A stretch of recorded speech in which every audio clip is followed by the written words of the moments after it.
All right, good afternoon, everyone. The time is 5:33 p.m. It is Tuesday, May the 16th, and I'm going to call the special city council meeting to order. With the city secretary, please call the roll. Mitchell. Here. Tobias. Present. Heiser. Here. Flores Kale. Here. Zuniga. Bradshaw. Parsley. Here. All right, 5 members present. We have a quorum. Next up, citizen comments period. Is there anyone who wishes to come forward and speak? Seeing none, I'm going to close citizen comments period. It's now closed. Next up, executive session. Councilmember Heiser.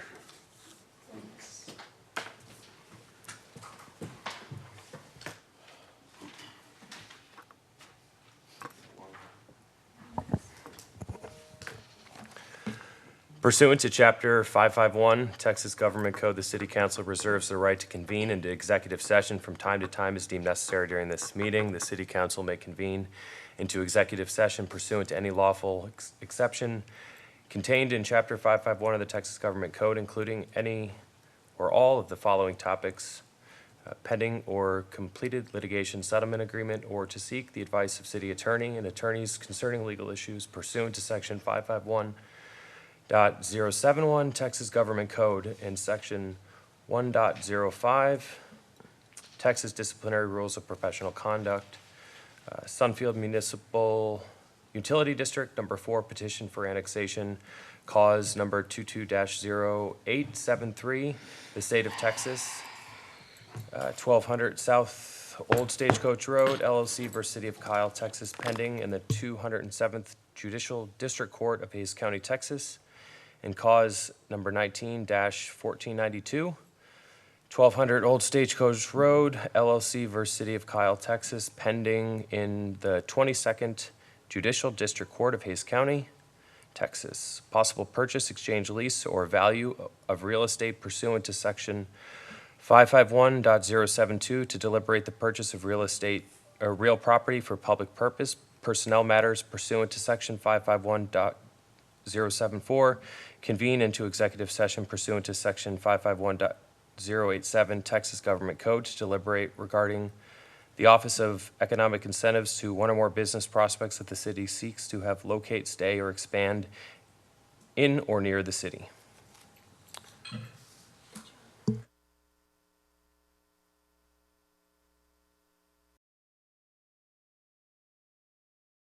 There was no action taken during executive session. There will be no action taken now. Motion to adjourn. Second. All right, we are adjourned, and now we're going to call this regularly scheduled meeting.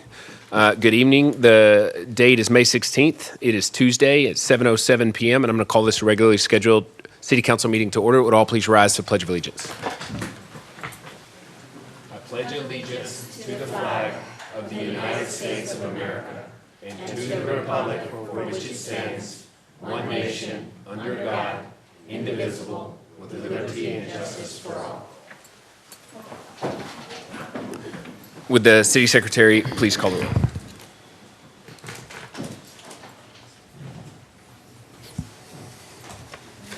Mitchell. Here. Tobias. Present.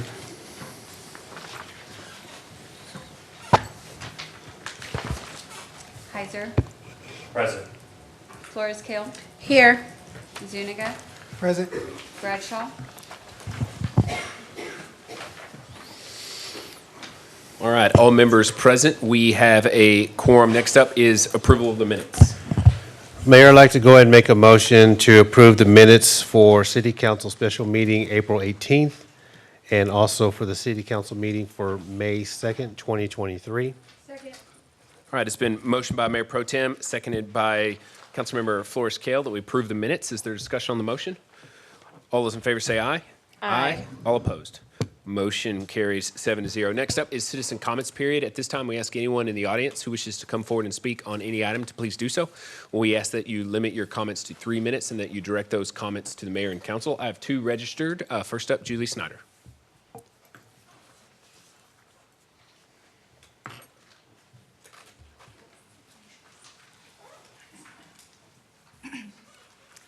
Thank you, Mayor. Thank you, Council. For the record, my name is Julie Snyder. I'm the CEO of the Kyle Area Chamber of Commerce. I'd like to take a moment to thank you for taking the time and the initiative tonight to recognize Kyle's small businesses during Small Business Month. The mission of the Kyle Area Chamber of Commerce is to promote, advocate, connect, and educate businesses to foster a strong local economy. The Kyle Chamber of Commerce is a membership organization that represents 398 members, 9,203 full-time employees, and 911 part-time employees.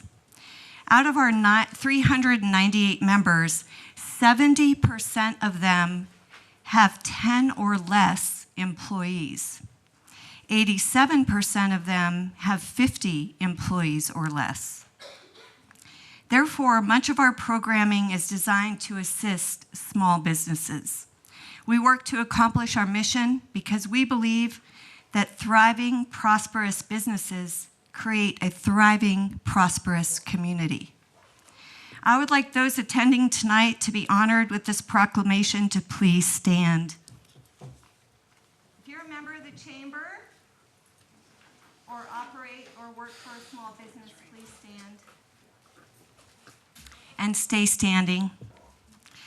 You know, at times, small businesses and entrepreneurs feel that they are overlooked and underappreciated, which is why we appreciate this special moment to recognize the intense commitment of time, money, and love that these individuals dedicate to their businesses to offer important products and services to our community.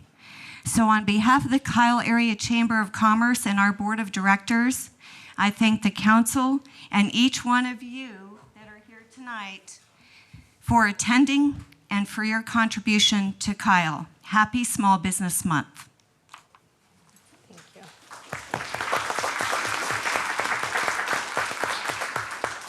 All right, thank you. Next up, Ms. Lila Knight.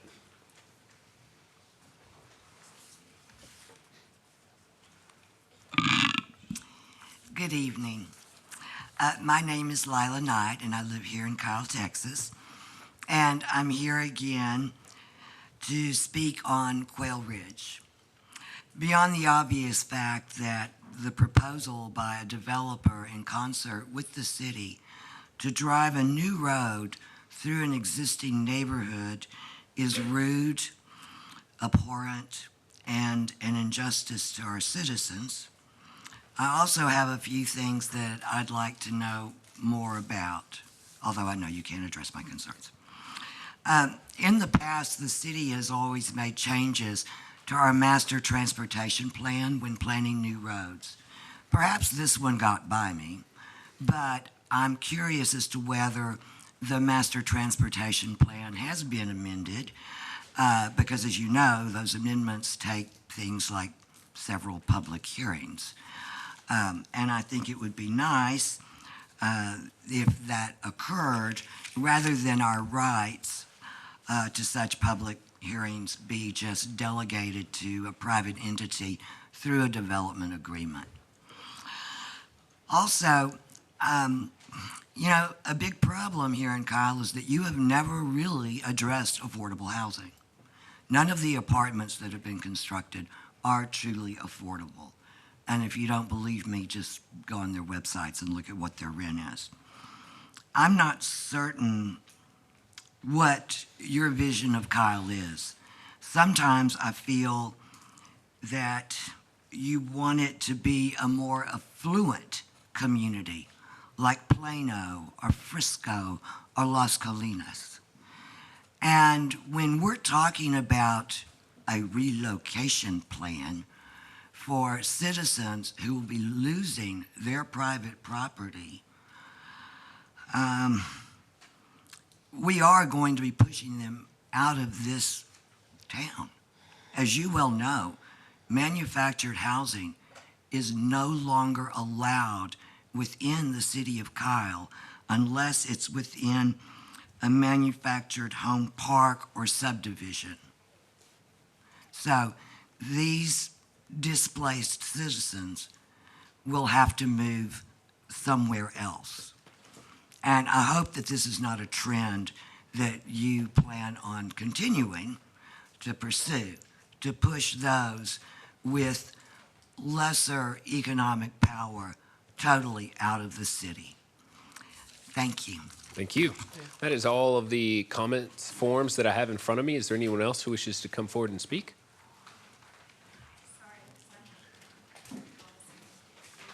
And if you wouldn't mind stating your name for the record, and then fill out a form when you're finished. Yes.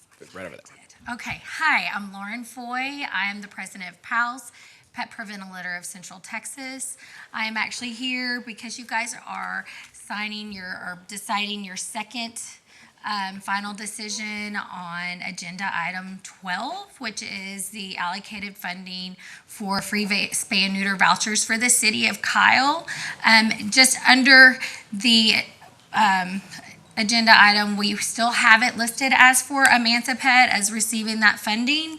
I just am going to plead my case one more time and let you guys know that PALS last year spent $20,000 of our own funding for Kyle residents, but free spay and neuter. This year we've already spent $5,000, and we expect to go ahead and spay another 700 applicants in Kyle this year out of our own funding. So it would be really nice if you guys wanted to give your constituents the option to still come to the place that we're already serving. Not only do we do the spay and neuter free services for your Kyle residents, we also have a pet food pantry where we give out 800 pounds of free food monthly to animals that are in need for owners that are in need to feed their animals, because you cannot get that at the Hays County food banks, and that's a service we offer for your residents as well. We also do a very low cost vaccination clinic that is open to Hays County residents, and Kyle especially uses it on a monthly basis.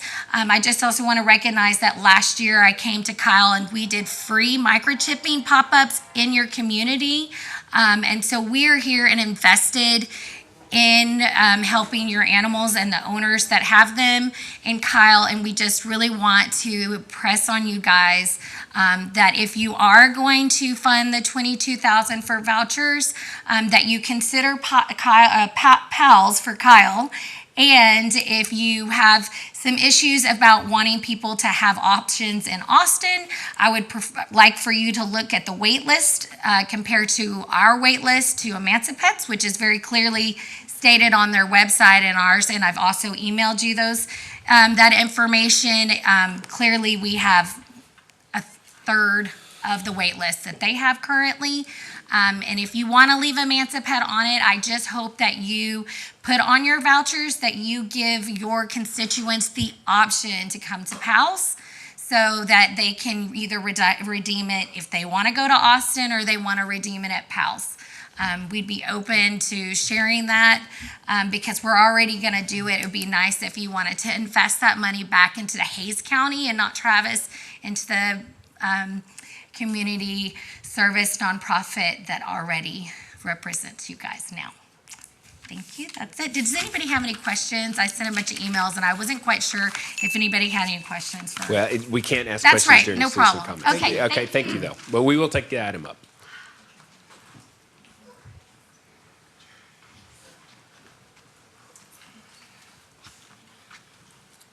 Honorable Mayor Mitchell and distinguished members of the council, I'm Ben Courtney, commander of the Kyle VFW Post.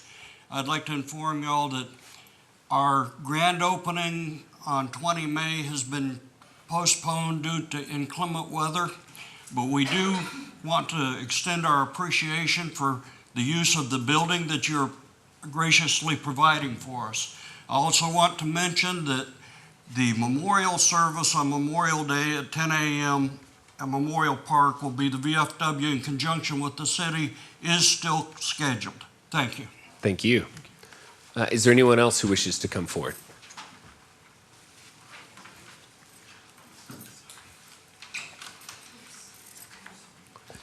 Please state your name for the record. Thank you. First, most honorable mayor and honorable councilwomen and councilmen, my name is Nelia Barrera, and I serve with CAS and as a public relations officer, and also we're in partnership with the city of Kyle, CAS, and we're the front gatekeepers. So all the senior citizens get to tell everybody where to go when they come in the front door. And recently, there was an active shooter training here for the city, and we were not involved. And so I really felt that our seniors needed that kind of training. And Officer Assistant Police Chief Hernandez, is he here? Where are you, sir? Would you stand? I just really want to thank him. He came on Monday, and he taught us everything about defending ourselves and didn't scare us, but he told us the truth. He was explicit, and now we know what to do in case an active shooter comes. Thank you, and thank you very much. Thank you. Thank you.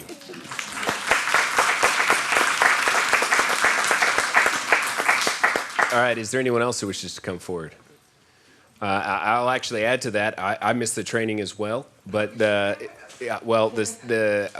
Pius Tybosh, our emergency management director, came in, gave me a bullet. It was the second bullet fired if there was an active shooter to come in the chambers. The first bullet was for the Welcome Center, and so the training is very appropriate. And so I thank you, Assistant Chief, for working on that. Obviously, in these days and times, you know, you can never be too prepared for something like that. So I'm very glad that that took place. All right, is there anyone else?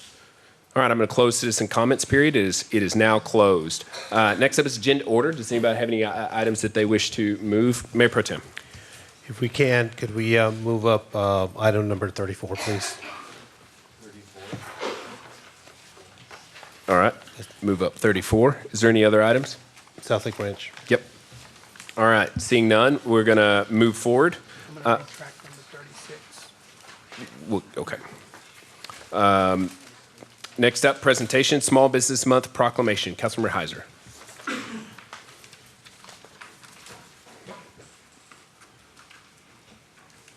Hi, thank you. A strong presence of small businesses is imperative to growing a local economy. Something like 65 cents on the dollar is spent on small business cycles back into our economy here in Kyle. It has a huge impact on job growth as well. Those facts can't really be ignored. We as a city are working to create more opportunities for new small businesses to start up as a result of this crazy growth that we're seeing right now. As someone who started a business before, every day presents a new challenge for different reasons. And it's one of the most difficult things about small business ownership is the commitment to continue pursuing the dream. The City of Kyle's Community Development Team is here to help small businesses navigate the permitting process. We're also here to help connect new businesses with resources to get their businesses started. We offer the First Year on Us incentive to assist businesses in their first year. Approximately 40 small businesses opened in Kyle in 2022, and countless other entrepreneurs took that leap of faith to open at-home businesses. Our goal here in Kyle is to foster an ecosystem that supports small business owners so they may live and work in the same community and offer their services to an entire region. We're one of the fastest growing corridors in the nation and in one of the fastest growing counties in the nation, and we are a prime location for small businesses to start. If you are thinking about starting a small business, try to not let the fear of the unknown stop you from taking that first step. Help is here. All you need to do is ask for it. Thank you. All right. Thank you. I think we do have several small businesses owners here and the chamber. Do we want to convene for a photograph? All right, y'all come on. Come on, small business owners.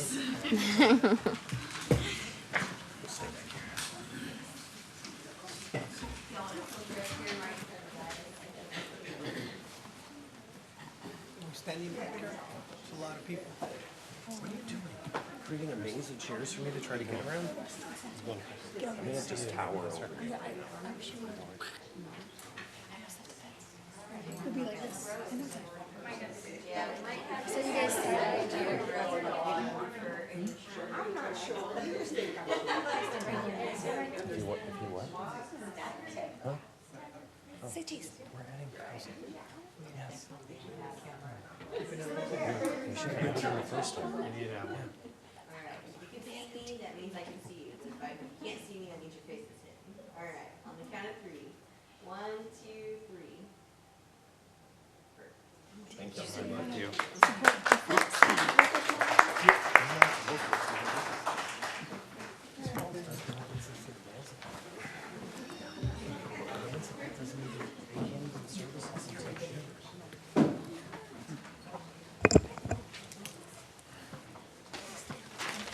All right, next up, National Police Week Proclamation. Mayor Pro Tem.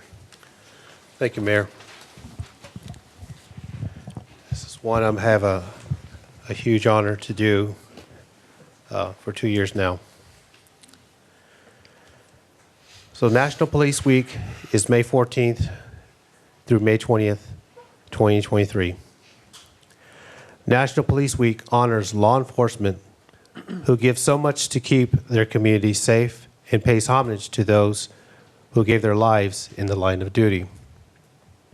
That is why today we as the City of Kyle, City Council, recognize our men and women in blue for their service. An article I read from the News Nations, police officers around the country are facing dangers during traffic stops.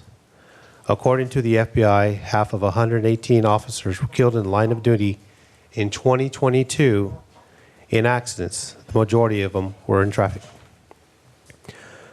America's law enforcement and first responders are also facing substantial mental health challenges as a result of the nature of their jobs. Mental stress, along with long shifts, long hours, and the unpredictable and sometimes chaotic circumstances these brave men and women are placed under, can sometimes take its toll. There are very few professions today, ladies and gentlemen, where individuals who sign up, sacrifice their own lives, run towards the dangers, not from it, in order to protect citizens and provide overall safety and security to their community. So to the Kyle Police Department, the brave men and women who proudly serve, who wear our city's uniform with integrity, we say thank you. It is important that all citizens of Kyle know and understand, understand your duties, responsibilities, and sacrifices of our police department and to our law enforcement agency, that you recognize the duty to serve the people by safeguarding life and property, by protecting them against violence and disorder, and protect the innocent. So let us observe May 15th of May 2023 as Peace Officer Memorial Day in honor of those fallen law enforcement officers who through courageous deeds, who made the ultimate sacrifice in service to their community or have become disabled in the performance of their duty. And let us recognize and pay respect to those families and survivors of our fallen heroes.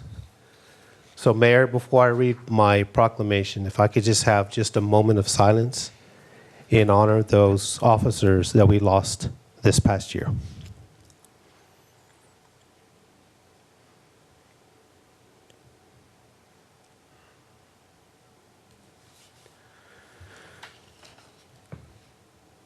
To recognize National Police Week 2023, to honor the service and sacrifice of these law enforcement officers killed in the line of duty while protecting our communities and safeguarding our democracy.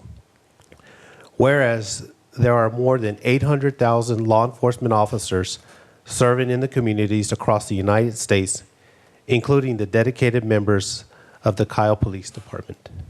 Whereas since the first recorded death in 1786, more than 23,785 law enforcement officers in the United States have made the ultimate sacrifice and have been killed in the line of duty, including 2,224 from the state of Texas.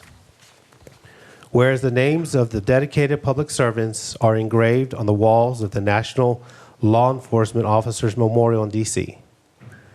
Whereas 556 new names of fallen officers and heroes are being added to the National Law Enforcement Memorial this spring including 224 officers killed in 2022 and 332 officers killed in previous years. Whereas the service and sacrifice of our officers killed in the line of duty will be honored during the National Law Enforcement Memorials Fund 35th Candlelight Vigil on the evening of May 13th, 2023. Whereas the Candlelight Vigil is part of the National Police Week, which will be observed this May 9th through the 20th.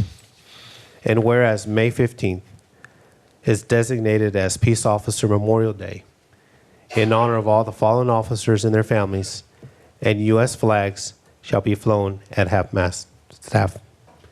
Therefore, be resolved that I, Michael Tobias, Mayor Pro Tem of Kyle, and City Council formally designate the week of May 15th through the 21st as National Police Week here in Kyle, Texas, and publicly salutes the service of law enforcement officers in our community and in communities across the nations. Thank you.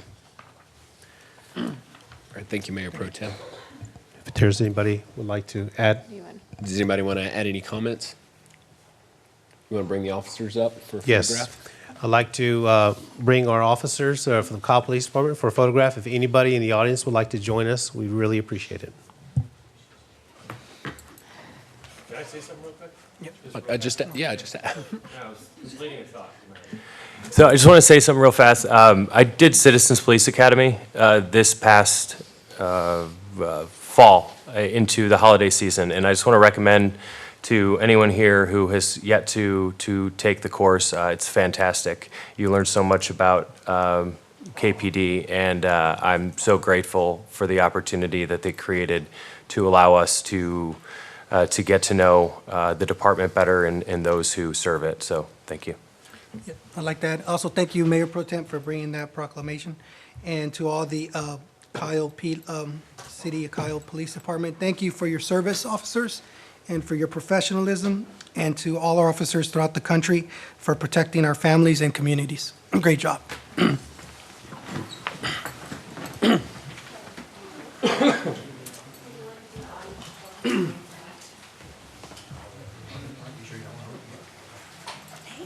are you?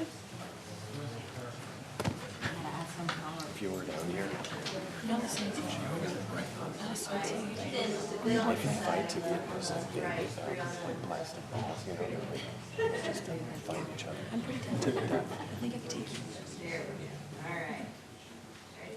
I'll count three. 1, 2, 3.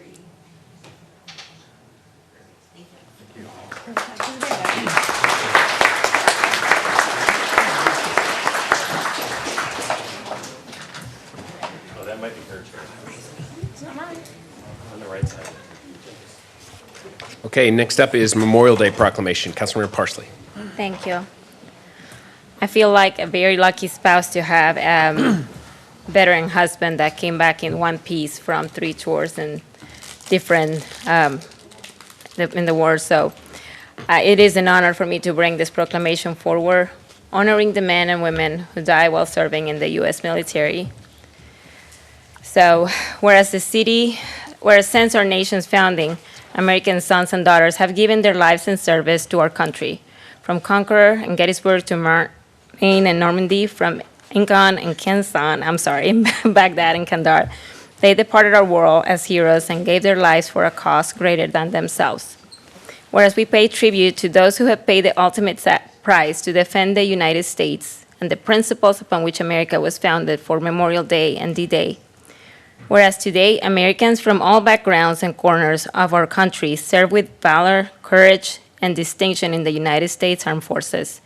They stand shoulder to shoulder with the giants of our nation's history, writing their own chapter in the American story. Many of today's warriors know what it means to lose a friend too soon, and all our service members and their families understand the true meaning of sacrifice. Whereas this Memorial Day, we express our deepest appreciation to the men and women in uniform who gave their last, full measure of devotion so we might live in freedom. We cherish their memory and pray for the peace for which they laid down their lives. We mourn with their families and friends and those who have lost and hope they find comforting knowing their loved ones died with honor. We ask for God's grace to protect those fighting in distant lands, and we renew our promise to support our troops, their families, and our veterans. Their unwavering devotion inspires us all. They are the best of America. Whereas this is the day we commemorate the Allied invasion of Normandy during World War II, when more than 156,000 Allied troops, including 73,000 Americans, stormed the beaches and cliffs on June 6, 1944, for the largest seaborne invasion in history. And whereas it is our sacred duty to preserve the legacy of these brave Americans, and it remains our charge to work for peace, freedom, and security, let us always strive to uphold the founding principles they died defending. Let their legacy continue to inspire our nation, and let this solemn lesson of service and sacrifice be taught to future generations of Americans. Whereas there have been many local veterans who have paid the ultimate sacrifice. Therefore, be it proclaimed by the City of Kyle that in honor of all Kyle area veterans who have paid the ultimate sacrifice, the Mayor and City Council of the City of Kyle resolve that May 29, 2023 is known as Memorial Day in Kyle, and June 6, 2023 is known as D-Day in Kyle. We recognize Alfredo Lopez and Michael Dorman, two sons of Kyle, who paid the ultimate sacrifice during Vietnam campaign. We additionally recognize Central Texas AMVET Post 105, 115, and the Kyle Veterans and Foreign Wars Post 12058 for their efforts in recognizing our veterans who have given their lives for their country this Memorial Day of 2023. So I don't know if our veterans would like to come forward for a picture, or if any of you have anything to say. Councilmember Zuniga. Thank you, Councilmember Daniela, for bringing this and very important Memorial Day proclamation. Memorial Day is a day to remember all our veterans for all their sacrifices, for everything that they've been through. I was also honored to come visit the Wall That Heals, and when I looked at all the names that are out there on the wall, it was very emotional to know that people I don't know, never met, gave up so much for us to have this liberty and freedom in this great country of ours. So thank you again for that proclamation. Thank you. Anyone else? All right, if y'all would like to come forward, we would very much appreciate it. Thank you.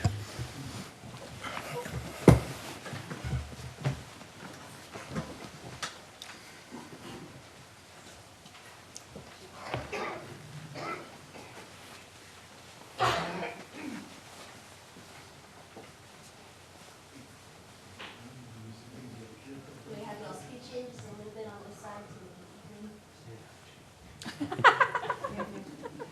we are that. If we can have one person, I think we move to this side, because we have three tailing on the side. All right, perfect. All right, on the count of three. 1, 2, 3. Perfect, thank y'all. Thank you.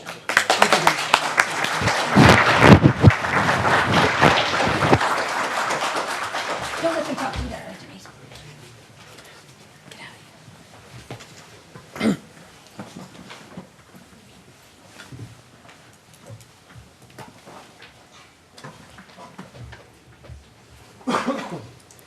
All right, next up is Asian American Heritage Month. Councilmember Heiser. Thank you.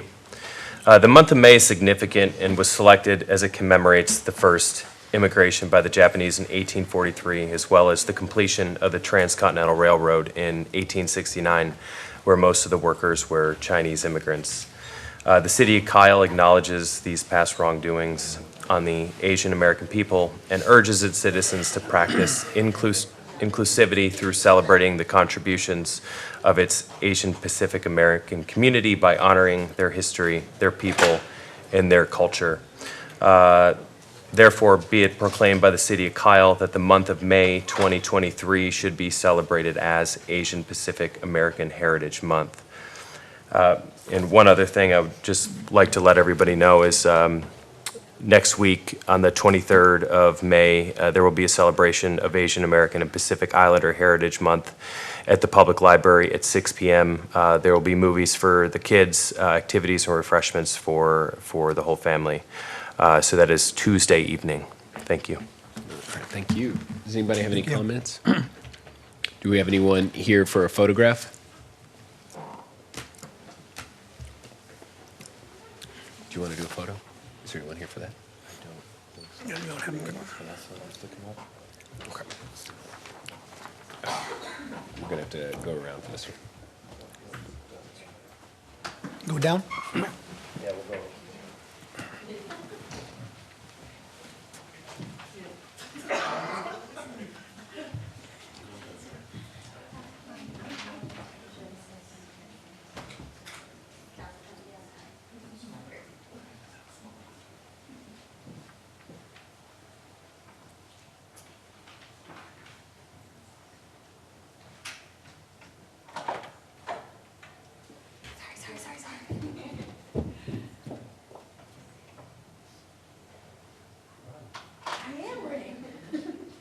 All right, I'm gonna count to 3.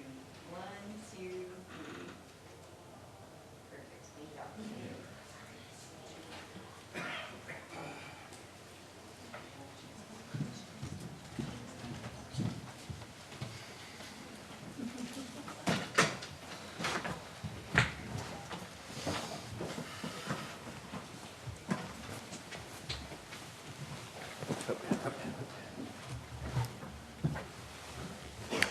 All right, next up is Asian American Heritage, I'm sorry. Next up is the Parks and Recreation Board presentation. Mariana Espinoza.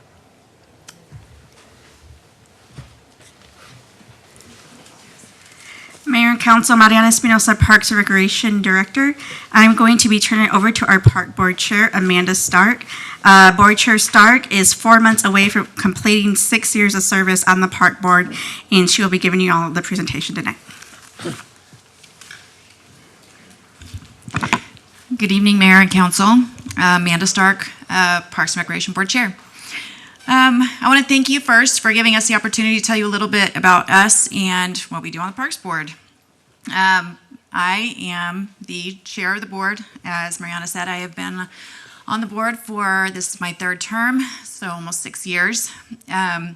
We have Laura Lee Harris. She has been a strong lead and advocate for our community garden and all things nature. We have Chuck Conan. He has been does our angler education and fishing tournaments. We have Ann Duhan, who has been very involved with special events and our youth and teen programs. Julia Fishback and Julianne Orgish are our newest members of the board. We are very happy to have them on our board. And they are actually going to be involved in our Textravaganza event this weekend. So they are jumping right in and volunteering and being a proud members of our board. But I do want to say that all of our members of our board are very involved in the community and very active in the programs and events. So with our seat 4, we are currently interviewing for that seat. And then in a month or 2, they will be posting for my seat 5, as well as seat 3, Chuck Conan, who will also be finishing his 3rd term on the board. So what does the Parks and Recreation Board do? We provide recommendations on items related to Parks and Recreation, including programs.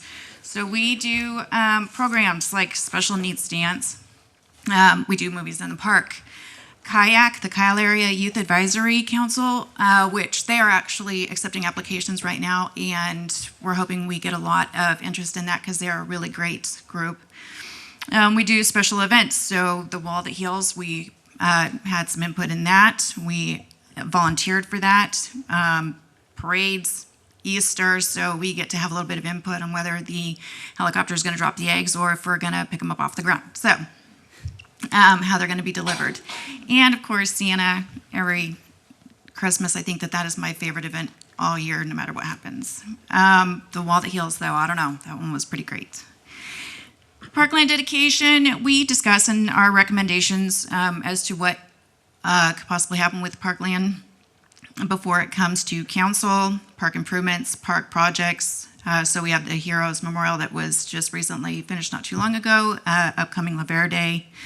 Budget requests, so discussion and input about requests like the new and innovative Christmas tree, pool staff needed, things like lawnmowers and the trucks that needed, and hopefully new fishing piers.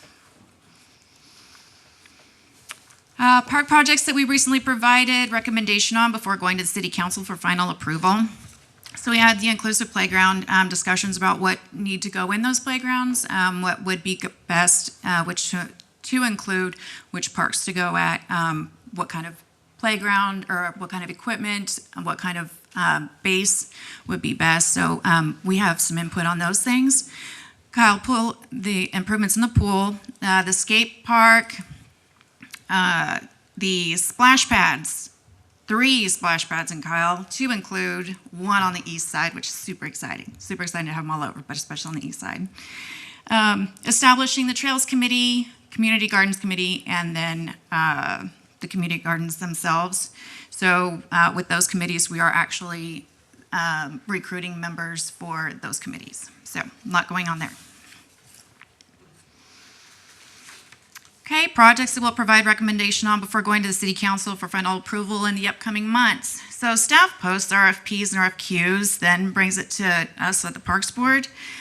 We provide additional input and then recommendations such as holiday decorating and lighting. If we're going to have lights at one park or if we'll be able to do it at more than one park, and if Santa Claus gets 1 present next to him or 2. So sounds like little things, but a lot of input that we get from different members on the board and community members.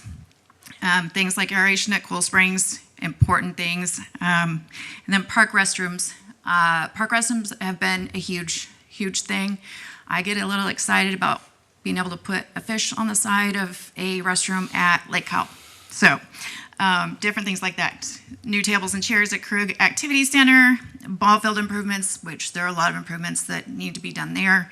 And we have a lot of input on that, park cameras and trail improvements and things like that.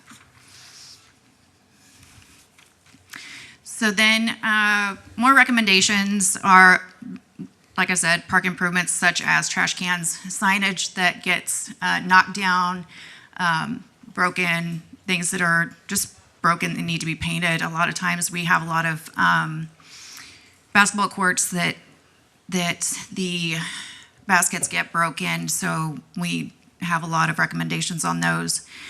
Benches and amenities at the parks, things like that.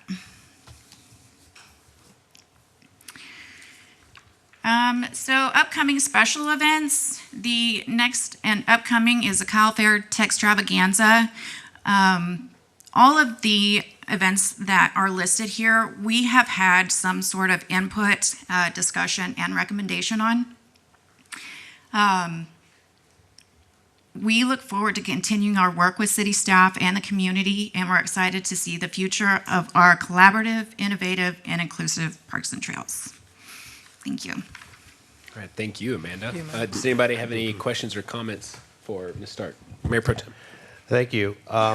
Yeah, this was one of my agenda items that I brought forward a couple months ago to see all the great work that all the boards and commissions are doing, and I'm glad to see what the park's doing. So thank you, Ms. Stark, for your presentation. Very informative.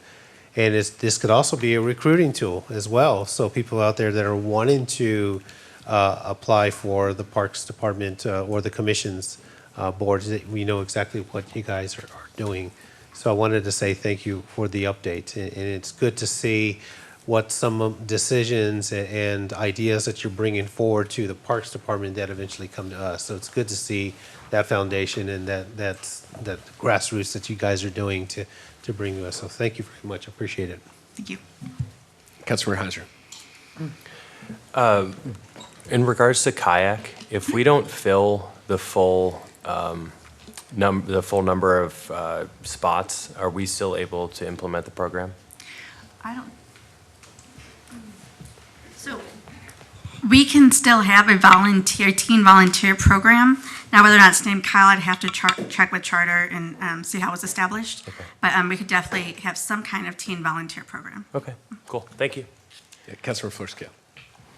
Thank you. And I want to say thank you to Amanda. You are a gem to work with and to talk to. And it saddens me that your time is going to be up. And so I hope you find another board or commission that maybe you can join. You've been very active in the community, and I would like to see you continue that. So thank you, and thank you to all our board members for volunteering your time and your effort to making Kyle a better place. Thank you. Councilmember Parsley. And I wanted to say thank you for the time that you have served on the board. And it is really nice. This was a wonderful presentation, really, to see how you guys have made the recommendations to council before, recommendations to the directors before it comes to council. It is nice to see how well you guys have worked and how organized the presentation went. I just wanted to give you really kudos for the job that you guys have done. Thank you. Anyone else? All right, thank you, Ms. Stark. Thank you. Thank you.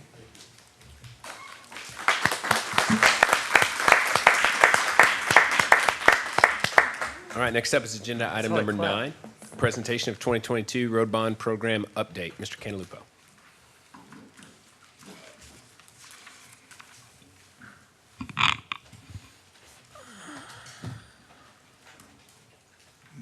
Good evening, Mayor, Council. My name is Joe Cantalupo. I work for Friese and Associates, and I am managing the team that is bringing your bond program to life. I have a very brief update, and I'll start by saying as we continue to progress through the implementation of the program, the nature of the details and actually the number of the details will change, will increase. So as a quick reminder, there are 8 projects. We had them divided up into 10 pieces. The Kohlers project was divided into a 35-piece and an off-system piece, and BB Road we had divided into west and east. 7 projects, 9 segments are underway. The bulk of them are in the schematic design. One is in PS&E, and we're waiting for some development approval for Marketplace to get resolved before we pick that one up. So out of the projects that are underway, right of entry is in process for the projects listed, and that includes the off-system portion, the non-TxDOT portion of the Kohlers to Seton project. Both segments of BB Road, the Kyle Parkway and Lehman Road extension, Button Creek Road, and Windy Hill Road. Windy Hill Road, I learned earlier today, all the right of entry has been acquired. For that, the right of entry is significant because as we go through the schematic design and even PS&E, some field work needs to be done, things like survey or geotechnical analysis. And the right of entry is permission from the property owners to allow those teams to get on the site and do that work. So that's well underway. And we've started property owner coordination for the projects listed. Again, that's the off-system portion of Kohlers to Seton, BB Road, both west and east sections, and Windy Hill Road. And that's a good sign. So again, it doesn't, if you go out and you look at the project sites, you don't see a lot of activity. But the reason we're here, and we'll come back every month if you'll allow us to, is to let you know that although you don't see it, there is a lot going on, and we are progressing as we planned. The last slide, and these are just some important, they may seem like random notes, is that for the projects that are on a TxDOT road, or for a project that connects to a TxDOT road, I've explained before that we have to have, the city has to have advanced funding agreements with TxDOT. Those are all been drafted, and we're waiting for one question to be answered from TxDOT. They've been extremely helpful throughout the process. And then we will submit those AFAs for review. If we get any comments back, we'll address them. And when the comments are addressed and they're ready, we will come back and present the AFAs to council along with a draft of a resolution that is required for TxDOT to go ahead and process the AFAs.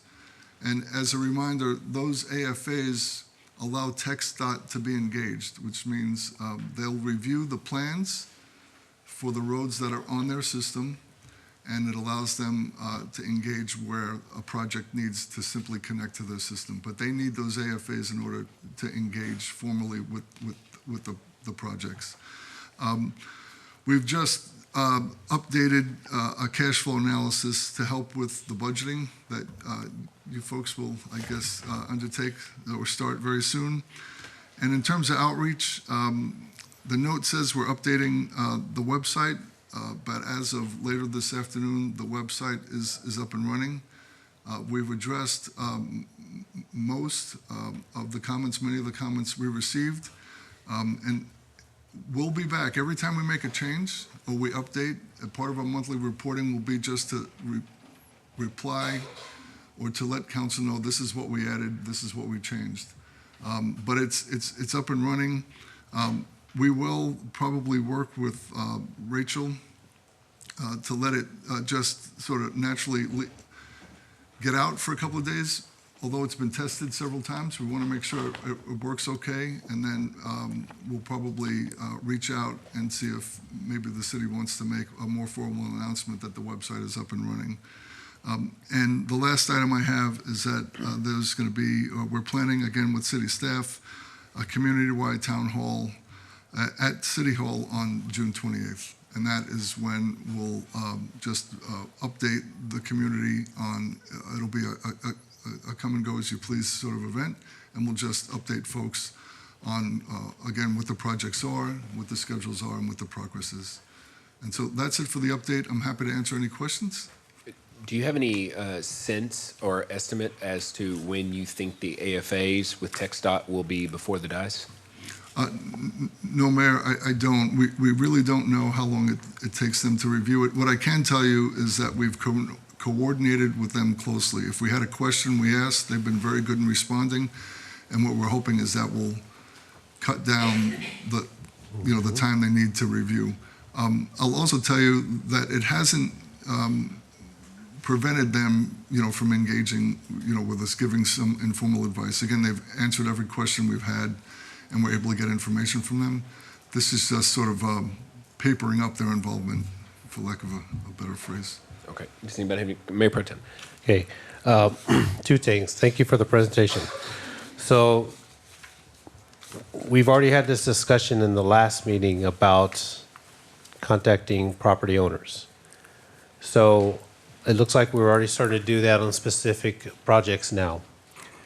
What is the process that you are implementing, or how are you reaching out to these property owners about the actual engineering and so forth? So what is the process there when it comes to speaking to the property owners? A couple of things to keep in mind is that not every property owner along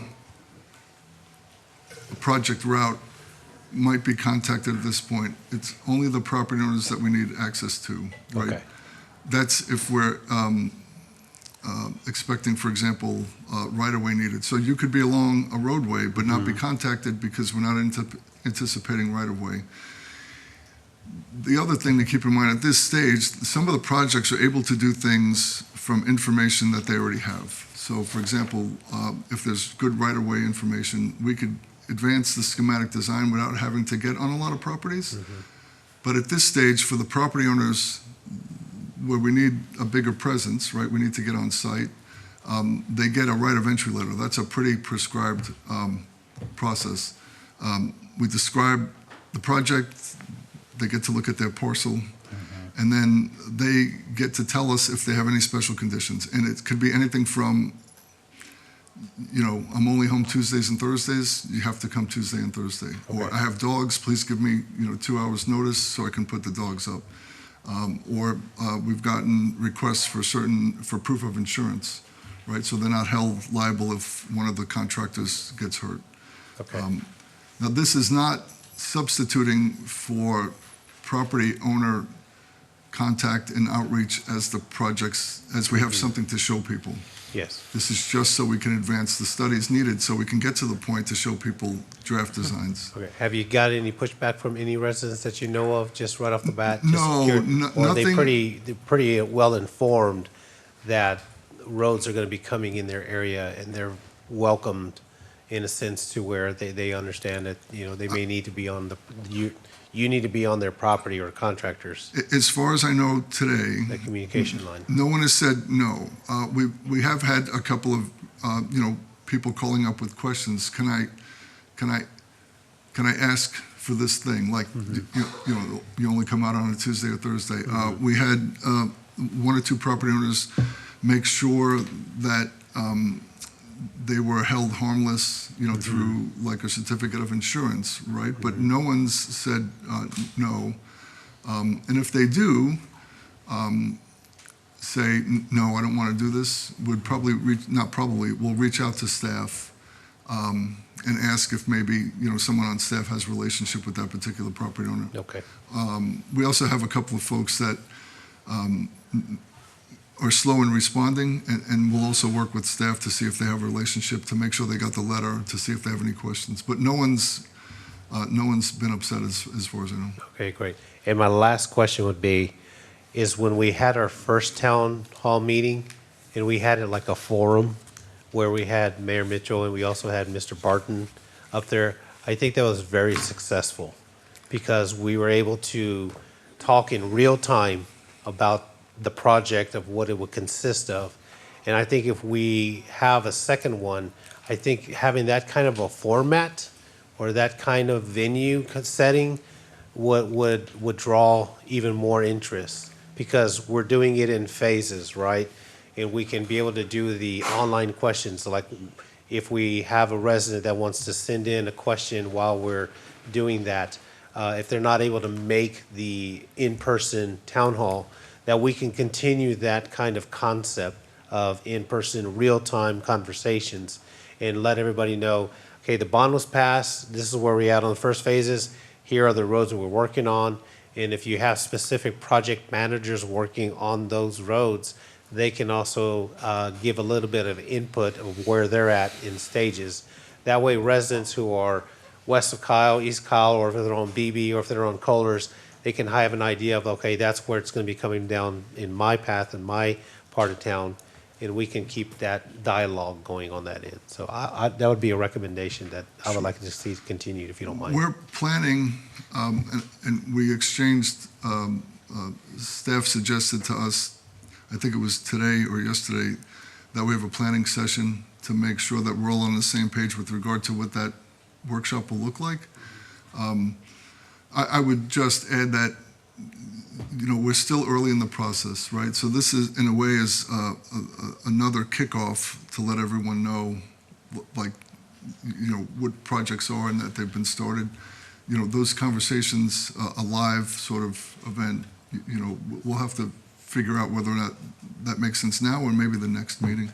But it's a great idea. But it also gives the residents, who are the key players in this bond, and who are the key players that are making the decisions, or what their ideas and the concepts are. Because again, that way it keeps the residents really informed. They can put a name to a face to a project if they needed to, and they can see that we were proactively engaging our residents, because this really, really matters to them. I mean, just like right now, we had a train that stalled for 5 hours, okay?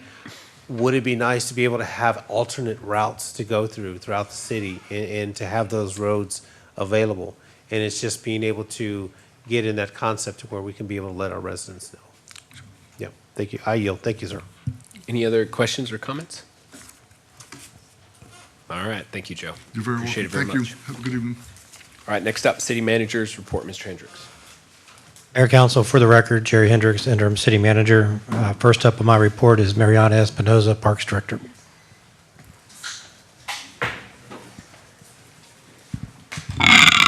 Mayor and Council, Mariana Espinoza, Parks and Recreation Director. As you're all aware, the city hosted the Vietnam Wall That Heals, which is a replica of the Vietnam Memorial Wall. Approximately 6,500 people came to Lake Kyle between May 4th and May 7th to visit the wall. And probably one word we hear the most to describe the experience for both those that brought the wall to Kyle, hosted, and visited the wall was that it was a very moving experience. So I will have Grant play the video, which can kind of just give you an overview much better than I can in words. So Grant, if you could please push play.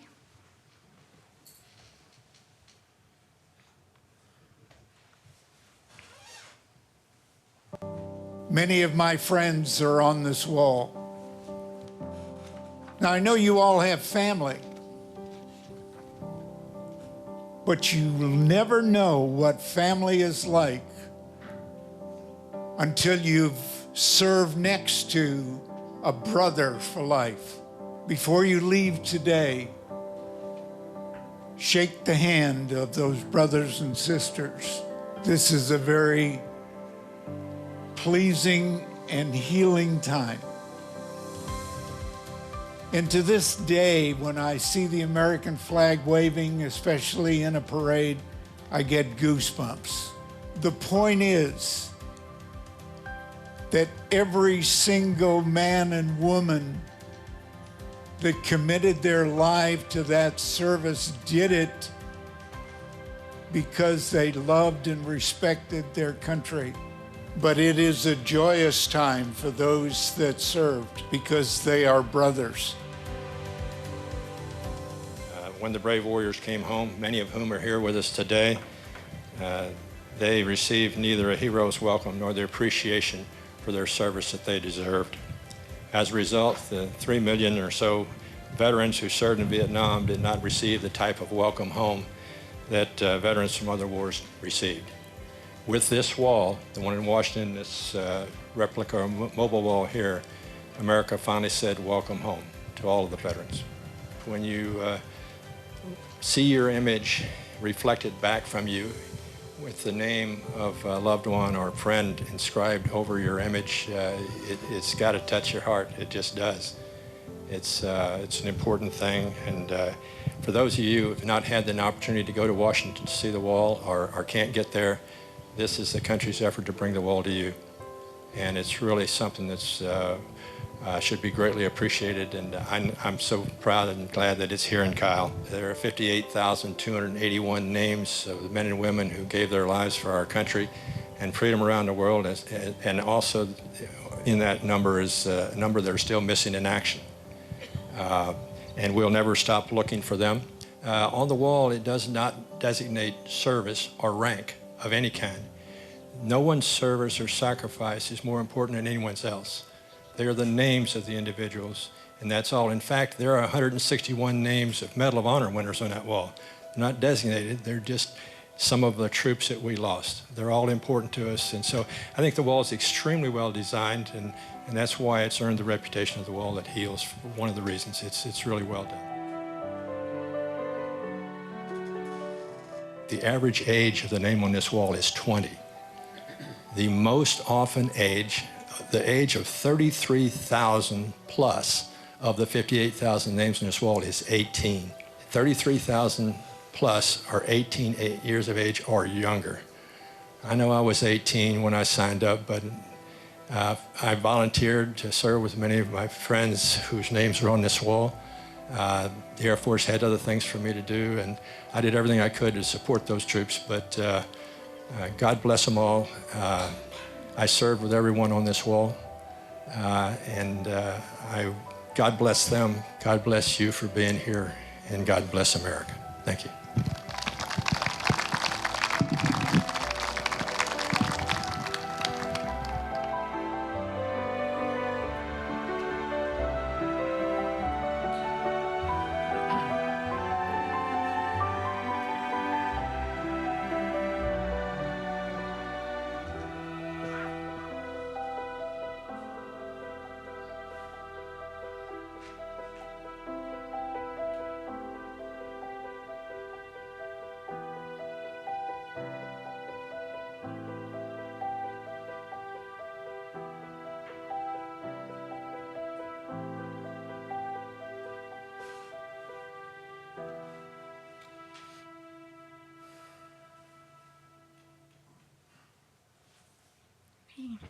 Thank you for the video, Grant, and definitely an unforgettable experience for everyone that was able to experience the wall while it was here. And back at Lake Kyle this weekend is our Kyle Fair Textravaganza. It is just 3 days away. The Kyle Fair begins this Friday at 4 o'clock p.m. I'm going to run through Sunday at 8 o'clock p.m. All of information for our schedule lineup is on our website at kylefair.com. Just a reminder that the event is free to attend for everyone. Carnival rides are separate and do have fees. You can either get a wristband for the day or just buy individual tickets. ADA parking is available on site at Lake Kyle and also through the shuttle locations at Steeplechase Park, Lehman High School, and Tobias Elementary. So we hope to see you all at Kyle Fair this weekend. Next Friday, or May 26th from 8 to 9, we will be turning the dirt so that team can start building the Post Oak Community Garden. And all are invited to attend at the Post Oak Community Garden on May 26th from 8 to 9. And just a reminder that the James Atkins Pool opens on Saturday, May 27th. All of the pool hours, fees, and pool information is on our website, cityofkyle.com/pool. And public free days where folks can, residents can swim for free are on Mondays and Fridays. On Monday, May 29th, for Memorial Day, we will be hosting with the VFW the ceremony at 10 o'clock a.m. at Heroes Memorial Park. And then city staff will be back at 8 o'clock at night at approximately 8:20 for the reading of the names of Kyle fallen veterans and also playing of taps. And that's on Memorial Day. And as kayak was mentioned earlier, we are still recruiting for kayak members. We need 16 so the kayak group can start meeting again. We currently have 9, so please continue to spread the word to any interested 14 to 17-year-olds looking to serve the community and just learn a little more about government and community. And then mark your calendar. For June 3rd, we will celebrate National Trails Day with guided trails tours starting at Waterley Park between 8 and 11 a.m. And that is all I have. Any questions? Councilmember Parsley. I just wanted to say thank you, Mariana, for all the efforts and the work that you guys did with the wall that heals. That was really like moving, touching. I have no words for it. Also for what you guys are doing for the Textravaganza. I cannot wait to go. So I'm really, really excited. And I do wanted to let you know that I went to do a tour of IDEA School.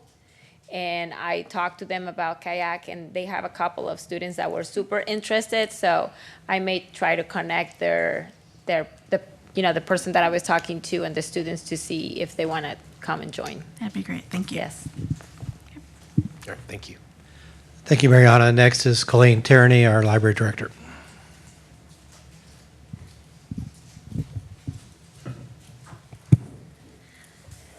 Good evening, Mayor and Council. Colleen Tierney, Director of Library Services for the record. As Councilmember Heiser alluded to earlier, we have an event going on this Tuesday in partnership with the Arts and Cultural Commission in honor of Asian American Pacific Islander Heritage Month of May. We have Asian art educator who's coming to create Zen gardens. So she will be teaching about Zen gardens and helping participants make Zen gardens, and also talk about the Eastern philosophy of meditation and mindfulness as part of that workshop. And that is for ages 13 and up. At the same time, in the other meeting room, we're going to be having an all ages movie night with Moana, and that is a Polynesian folklore that we will have for people of all ages. And also the Arts and Cultural Commission will be providing the food for the event. We have Koi, a local business, Asian fusion food, and also the Parabens Kitchen food truck, which is Filipino cuisine. I believe they're going to be providing dessert. And the style of cuisine will be kind of like samplers, so you'll get to try different Asian fusion food. And again, that's 6 p.m. for the movie and 6:30 for the Zen Gardens. And definitely great opportunities to learn more about Asian American and Pacific Islander heritage and culture. We have a beautiful display in the library celebrating that as well, and lots of opportunities to read materials to grow your understanding of those, the rich culture that is encompassed in those 4 words. A lot of countries encompassed in the culture. Also, we have our summer reading program beginning May 27th. That's the kickoff where you can sign up and log your minutes. It's for adults, children, and teens. We have incentives for all different age levels and events for people of all ages. The big kickoff event on June 3rd is a magician named Oscar Munoz who will be there, and then all throughout month of June and July we'll have many different events, and all of it is available on our website, and we actually keep adding more. Just recently we were able to get a martial arts business in Kyle to be willing to do self-defense classes for teens, and I think they may even be doing adults. So check our website because there are more exciting, cool, free events being added all the time. That's it for me. Any questions? Thank you.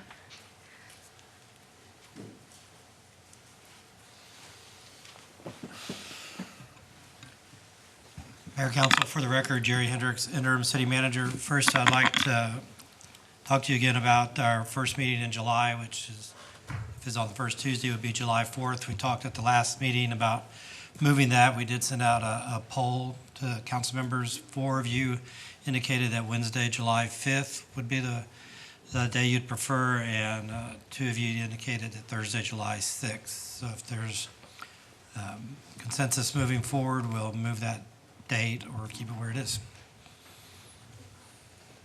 I don't know who the majority are, but whatever the majority is, I'm okay with that. So the 5th, I'm okay with.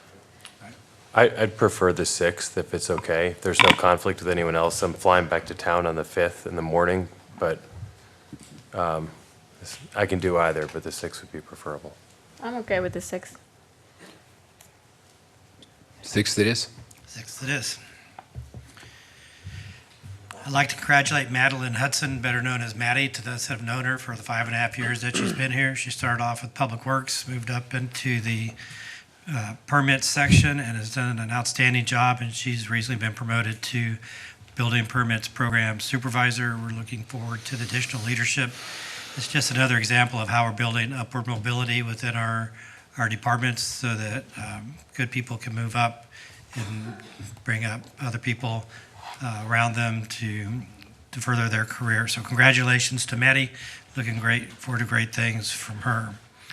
I'd also like to welcome 2 new team members to Team Kyle. Victor Garcia is new with our Parks Maintenance Group, and Jason Flores is Street Technician 2 with our Street Department. And unless there are no questions, that concludes my report. You might have any questions or comments? Welcome to Team Kyle. All right. Next up is the CIP road projects and consent agenda presentation. Mr. Barba.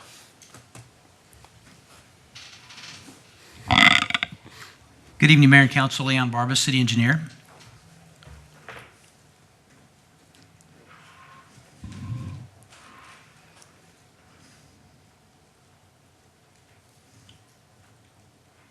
Levied Park is about 89% complete on those first ongoing items. As we looked at the what's left in those items, they're running around 90, 95%, 98% complete, so they're almost completed, even though they're shown here as ongoing. On the completed items, the boulders at the playground are completed, the gravel's been installed at the playground. They've installed the hammock and the volleyball post, and the expected completion date is June 20 of 23. I know we have a July 4th event coming up, so it's going to be close. I wanted to show you the 2 slides here so that you can see the difference in 425 of 2023 and where they are as of 5/16/23, that's today. And so you can see some of the major improvements in the park. Public Safety Center, 89% complete also, laying brick for the mechanical yard, final paint, flooring, carpet, and millworks being installed, working on the planters and irrigation on the north side of the building, installing planters, walkway, and glass at the main entrance, working on the east and the west elevators, and they're installing the cubicles there for the records room and the open space areas. Landscape's ongoing, and their completion date is also June of 2023. So they're going to beat Levied A after all, huh? Pretty close. Interesting. Spectrum, we did get confirmation they will be starting tomorrow to start splicing those lines. They're thinking it's going to take them about 2 weeks' worth of work so we can start completing the removal of those poles. Old Post Road, we had scheduled a walkthrough yesterday at 3 o'clock, but there was miscommunication, and a couple of members didn't attend the walkthrough, so we're going to go ahead and reschedule that. So if council members, if you all are interested in the next walkthrough that we're planning, we'll let you know. We'll try to have that probably next week. I'm sorry, Leon, I missed the line relocation item. Did you said the... Yes. They will start tomorrow and doing the splicing they need to do to complete the project. And they think they have about 2 weeks' worth of work to do there at the most. And then once they get that done, then we can start taking down the poles, the rest of the poles. Okay. Thank you. Indian Paintbrush Lift Station, we're about 52% complete. They've completed the coating on the wet well. They're installing the panels for the pumps, and that's planned for the next couple of weeks.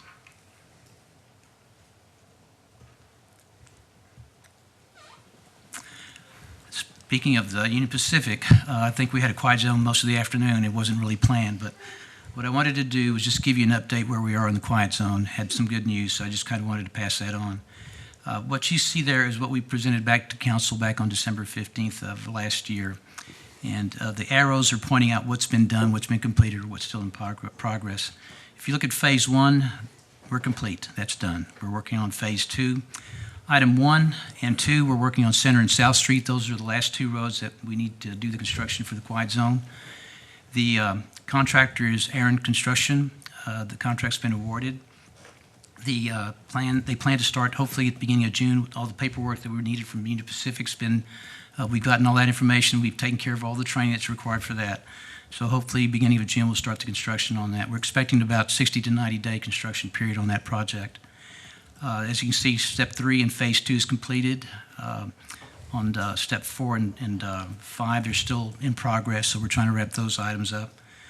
Phase 3, we did complete item 1, and we did get the traffic counts for the Union Pacific and Federal Railroad Administration as required.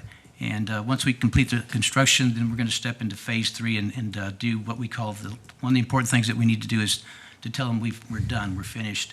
We're going to do a notice of establishment. At that point, it triggers a process where they come and look and see what we've done, make sure that everything's in order, everything's in place. And if there's something that needs to be upgraded or refixed or whatever, then we'll fix that and make sure that we can get those quiet zones implemented. Council had asked staff to look at the possibility of trying to relocate the South Goforth Road at the last council meeting. What I wanted to do is just kind of give you a little bit of backup on that particular section of road. If you look at the map on the left, that comes from the 2005 Transportation Master Plan.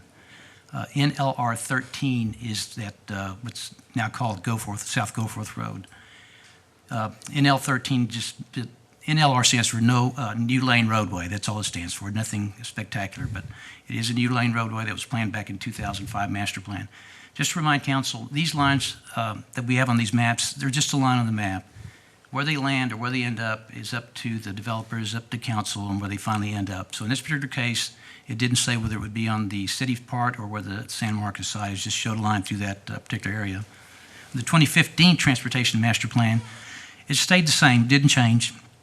Went in a northeasterly direction all the way to 150, and so nothing really changed on that particular plan. September 7th of 21, council approved the revisions to the Transportation Master Plan. If you'll notice, Goforth Road, as it was called on this 2021 Master Plan, it starts out going northeast direction there at Yarrington, heads in the northeast direction, and then it kind of curves back over to the north. And the reason that was done that way, if you look at the schematic plan, that shows you the schematic plan that was prepared by the consultant from that's working on the Meritage project there. There's a blue line there. That is a gas line easement. There's a 20-inch and a 30-inch gas line in that blue line area. The gas companies do not like for us to put roads over their gas lines. They will let you cross them, and you have to do quite a bit of work to do that. But they don't like for you crossing those, or having a road parallel or placed on top of their gas line easement. That's the reason the road was curved back to the north with this particular plan. Upper left and on the right side, this is Goforth Road as it exists today. It has been built. If you look at the picture on the right, that green area in the back, that is the back end of Quail Ridge subdivision. On the lower left, that is the roundabout. It has been constructed. It is concrete, so it's been completed. So in answer to council's question about whether we can relocate that road, it's too late now at this point in time. The road's halfway built, and it's going in that same direction as based on those agreements that we did with the developers. Questions?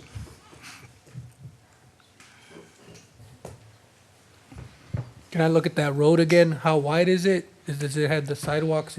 Will it have sidewalks to make it an improvement into that community, into that neighborhood?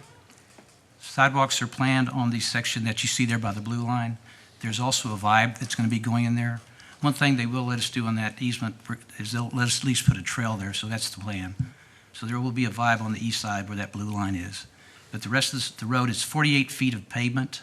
I specifically asked them to give me 48 feet of asphalt, not 48 feet to face the face of curb. People don't like driving on that curb line, so I asked for a clean 48 feet. So we have 4 12-foot lanes. In the event that somebody decides that we need to put bicycle lanes on that, which will have the Vibe, so we probably won't need the bicycle lanes, but we have a lot of flexibility with 4 12-foot lanes. Can you go back to the other one? With the road completed? Okay. So the schematics were done by the developer's engineers? There were negotiations with city and developers when they were designing these roads or the alignments of the roads. Okay, so. But the schematic itself was done by the developer. I asked them to update But their maps. approved by our staff? No, not by staff. Well, does it have to be approved by staff? Oh, yes, the plans ultimately have to be approved by staff, yes. Okay, These but- are just schematics. But you're telling me this road is, or there's a road order, is this the road on Coleman's track, or is this a different road? This was Coleman's property. This road that's existing right there was Coleman's property, but he sold that off to the Alliance, and they Okay, so built the this is road, the line, yes. okay. I'm trying to get a good idea, because when we look at this, we just see a straight road.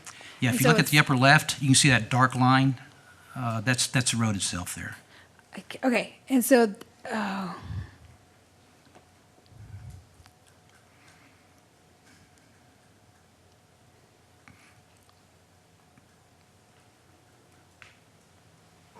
And we're sure it's just going to affect those 6 homes? And I don't want to say just as if they don't matter, but my concern is with a road that wide that's going to go through a subdivision. My fear is it's going to cause more havoc than we anticipate. The plan is just to take those 6 lots. Is that what we're looking at, Leon? Those 6 houses, I guess, in if it goes this straight. view? Right where the road ended? That's correct, yes. 6 On the lots? right picture, that's the road looking straight ahead. That's the eastern end of the Quail Ridge subdivision. Can you go to the other slide? So you'll also notice that Quail Ridge, with the new alignment, is going to have access to Goforth, which means that if they want to go south, they no longer have to drive the mile north to 35 and turn around, but rather they will be able to go out the back of their subdivision to leave. And I've thought about it for a while. I don't see any reason why there would ever be traffic used as a cut through. So that I think that road, that access to Goforth would be a very desirable and time-saving amenity to them, to the homes that remain.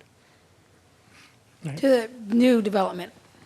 No, to the residents in Quail Ridge who will be able to exit the back of their subdivision and go directly south to Yarrington, as opposed to having to come out to I-35 and then loop all the way up the mile up to to Center Street and then loop back around in order to go south on I-35. I get that. However, 6 of those people cannot do that. That's right. And so and I think that's what the concern was, we agreed that we were going to be thoughtful about that. And so that's really where my concern is. And, to discuss this afterwards. I'm going to be real honest. When you look at the 2021 Transportation Master Plan, and Leon, you and I have had many conversations about this plan with the previous city manager and other concerns in other places. What I need staff to understand is when I look at it, to me, this is complicated. And we were told, like, hey, this is just a map, like we'll see something a little bit more clear before anything gets built, and then council will have the final say. But essentially, I don't feel like it worked out that way. I don't feel like there was, a clear understanding before there was a final say on where these roads should go. And to the residents' defense, if I don't get it, I don't understand how they're going to get it, because we're offered any information that we request. So this map, this plan is scary to me, because I don't know where it's gonna end up. I'm really sorry that it went this way. I don't blame anyone particular. I just feel like this was not handled in a way that we had hoped. And so I'm really sad to know that those houses are going to have to kind of be sacrificed for the road without. Was there any alternative? Was there any, I don't know the behind talk about what was discussed to decide that this was the final road. Councilmember, I wasn't in the meetings that when these decisions were made, not trying to get out of it, but the fact is that typically, if this would have been just a discussion between developers and city staff, we would stay within the city of San Marcos, city of Kyle, right, city limits. Working with San Marcos is difficult at best sometimes on different issues. And the fact that you had that gas easement there kind of pushed you in that direction to where you had to try to stay away from it, because they're not going to let you put a road on top of that gas line easement. And we weren't talking about a small gas line, we were talking about a 20-inch and a 30-inch gas line. So when they made the decision to, in discussions with the developers, this seemed like the most logical thing to do. Like, as you saw in the previous transportation master plans, they were just going to go straight on through. That would have been a solution, could have been a solution, but the decisions were made by the developers and staff at the time. This would be the best route. And unfortunately, it involved the residents there at Quail Ridge. It would have been more homes, right, Leon? So this is the least amount of homes. There were agreements in place already. For example, LaSalle had agreements on what they were going to build. So, and as he worked out these agreements, then they were trying to balance the act between the residential lots that they wanted to build, how we were going to build a road, and what would be the best way to build that road. Because couldn't we have built that road through their development as well? Because to me, when I see this, what I see is a developer not wanting to give up their homes, that their plots or their access, and in return we find an alternative route which cost our residents 6 of their homes. If you look at the 2005 and 2015, that was the plan. Now, remember, I said this is a line on the map. It doesn't mean it has to go in any certain location. And if you look at NLR 19 on the left side, for example, that showed it right there by Quail Ridge subdivision. That road does exist today, but it's actually Logistics Drive. It's south of the Hyundai dealership. So in following the plan of the Transportation Master Plan, we did provide access to I-35 frontage road, and it didn't stay in that same position. In LR 13 could have gone straight ahead. Thank you. Any other discussions? Councilor Heiser. Quick. In regards to Levied, is the images, and maybe there's more than meets the eye, but they looked extremely similar.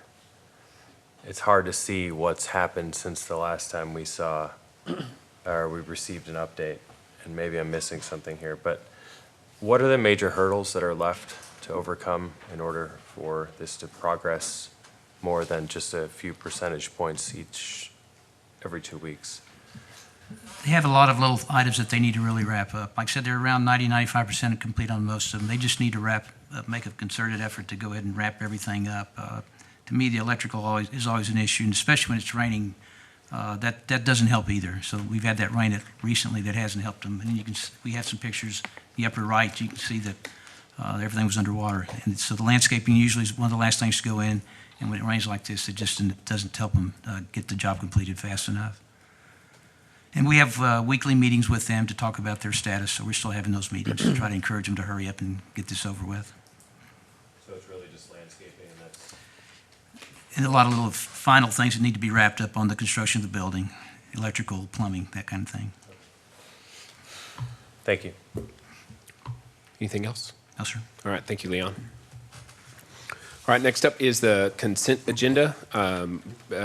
It's been requested that we postpone agenda item number 15, so I want to make that request. Is there anyone who wishes to pull any items? Councilmember Zuniga. I'd like to pull consent agenda item 12. Okay. Any other items? Councilmember Flores-Kell. I'd like to pull number 18, please. All right. Anyone else? Motions? I'd like to make a motion to approve agenda item 13, 14. I think we're gonna pull 16, 18. 17, yep. Yeah, not 15. Right. 16, 17, 18. Nope. Not 18. Oh, sorry. You know what? Let me try that again. Agenda items 12. Nope. Take that back. We're pulling that one. Jesus, 13, 14, 16, 17, 19, 20, and 21. All right, motion by Councilmember Flores-Kell, seconded by Councilmember Parsley, that we approve consent agenda items 13, 14, 16, 17, 19, 20, and 21. Is there discussion on the motion? All those in favor say aye. Aye. All opposed? All right, motion carries 6-0. All right, next up is agenda item number 12, second reading. Approve an ordinance amending the city's approved budget for fiscal year 2022-2023 by appropriating $22,250 from the city's general fund balance and increasing the amount of total expenditures of the public police department for the implementation of a Spay Neuter Vaccination Voucher Program. And Kyle is approved by the city council on April 18th, 2023. This item was pulled by Councilmember Zuniga. Councilmember Zuniga. Oh, thank you, Mayor. So on this one, I wanted to ask if we had made any final determinations for where the $22,250 was going to be allocated, whether it was going to be allocated to Emancipate, because I've been listening to our PALS partners here that are local, and I do believe they offer a great service to our community, to our residents, and they have a lot of data that supports how involved and how much they help the shelter. I've also personally been on the Animal Advisory Committee, and I've seen them present, and I've asked them to help us with pet adoptions here in the city of Kyle, and they have graciously been there and been very supportive of doing all of that.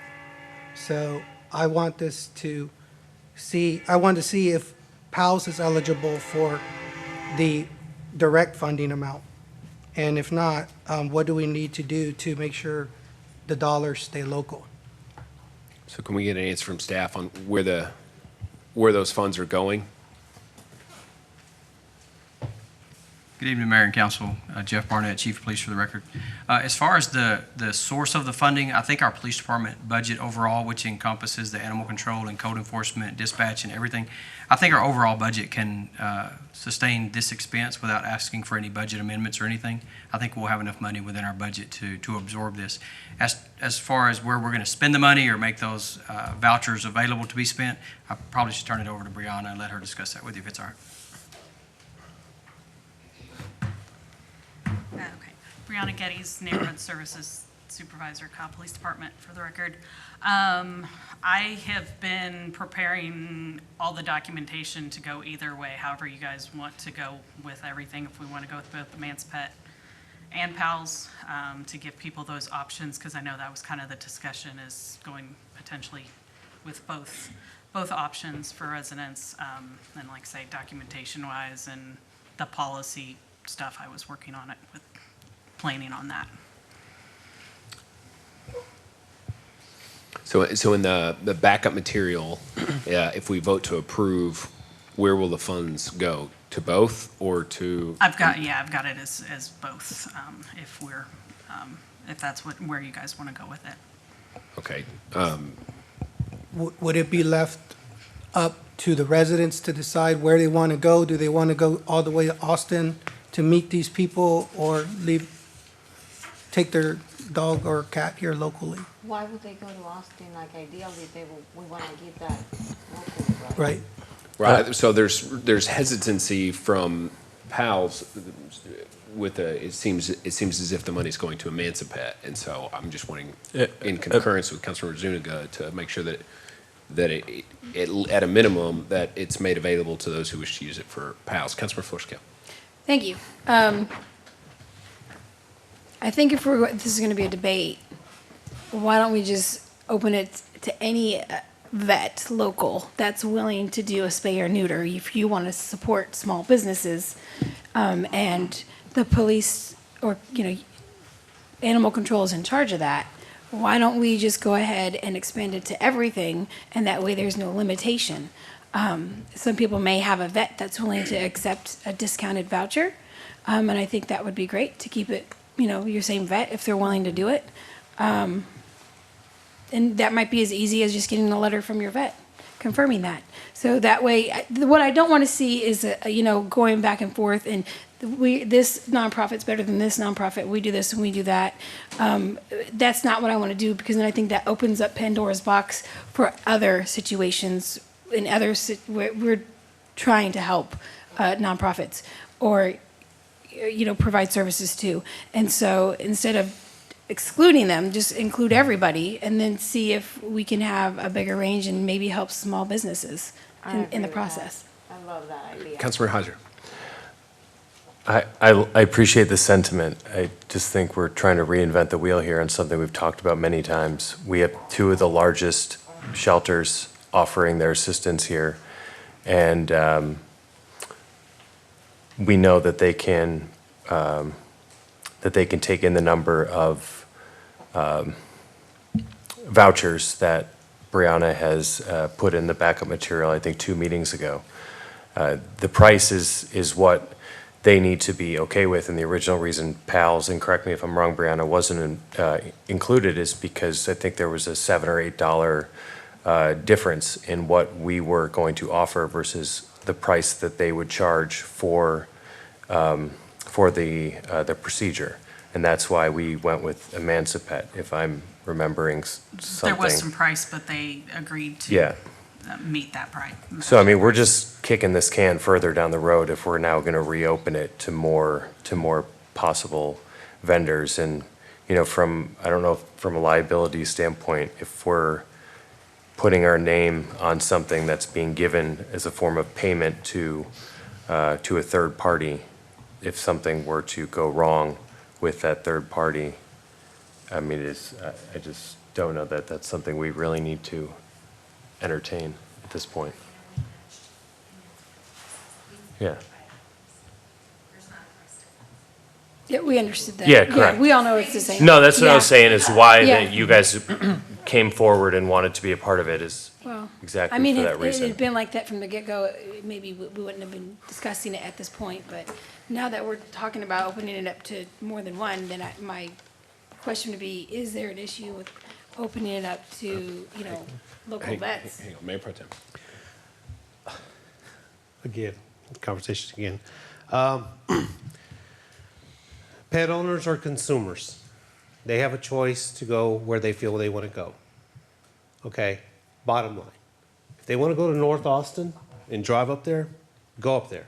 You want to go to San Antonio, go there. You want to go to PALS, go there. Just get your dog and your cat neutered, in my opinion. I don't care, honestly. We're going around and around on this. We got a problem with a bunch of stray animals running around this city. Let's focus on that. Like I said, in my honest opinion, to me, it doesn't matter who gets the bill or who gets the business. Let these responsible pet owners, that they're supposed to be, make that decision where they want to spend their money. If we're going to give a coupon, if that's what it is, to whatever it's open to, I'm all for that. Because we're basically, eliminating a big problem. So to me, that's how I view it. Okay, so I want to, on the record, be really clear. A motion to approve creates a voucher that can be used for Emancipet or PALS under the current item as it's written. All right, motion to approve. Second. Motion by the mayor, seconded by Mayor Pro Tem. Is there discussion on the motion? All those in favor say aye. Aye. Aye. All opposed? All right, motion carries 7-0. Nay. 6-1. All right, next up is agenda item number 18, second reading. An ordinance of the City of Kyle, Texas, adopting comprehensive plan amendment to amend approximately 26 acres of farm landscape to regional node for certain parcels south of intersection Highway 21, east to FM 150, amend approximately 3 acres to new settlement district from regional node, and amend approximately 18.9 acres from new settlement to regional node. This area outlined in the map includes 14.5 acres from existing regional node with a total approximate area of 60 acres and provided for related matters. This item is pulled by Councilmember Florescale. All right, thank you. So the reason I pulled this item is to discuss my concerns regarding the high-density residential intent included in this node and mentioned in the staff memorandum. This node has become a target of confusion for me since economic development seems to be always highlighted while discussion regarding high-density residential is overlooked. The primary goal of this regional node is to capture commercial opportunities. The best way to do this is through a planned development, which currently does not exist. What also does not exist is access to wastewater. Although the memorandum states that the water provider, County Line Special District, is pursuing plans for wastewater, it will certainly take months, if not years, to develop that treatment plant. I must ask, without a planned development or access to wastewater, is amending the comprehensive plan, which is currently being drafted, really in the best interest of the residents? I want to make it clear, I am not stating this area should not be a node. What I'm saying is, any such comprehensive plan amendment should be well thought out and planned, making the best development possible for our residents. I believe we should table the agenda item until more information is available and staff can provide council information showing the effects of the node to include traffic and safety concerns. Okay. Point is taken. Is there discussion? I think if that's the case, is there more to this node that we need to know about as far as like the wastewater and the utilities? I know we're advocating for retail in this area, but again, we have to also look at, okay, where's the water going to come from? Where's the infrastructure and where's the roadways? And I think we sometimes in the past have been jumping to it to where so let's go ahead and approve this, let's get this done. But then again, we come back and say, oh, wait a minute, we've got to somehow get this place water and wastewater utilities. Is there anything in the contract that states that this would be already established whenever we approve something like this? Mayor Pro Tem Tobias, to answer your question, the comprehensive plan amendment is to get a foundation in place for future development to happen.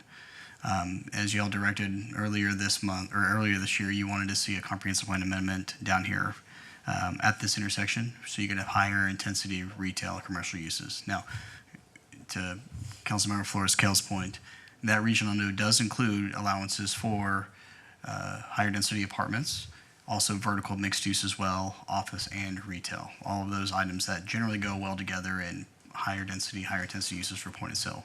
Now, from a infrastructure standpoint, we are aware that County Line, especially utility district, is pursuing plans to build a wastewater treatment plant to the southeast of the intersection. And this is also in their service area for water and wastewater.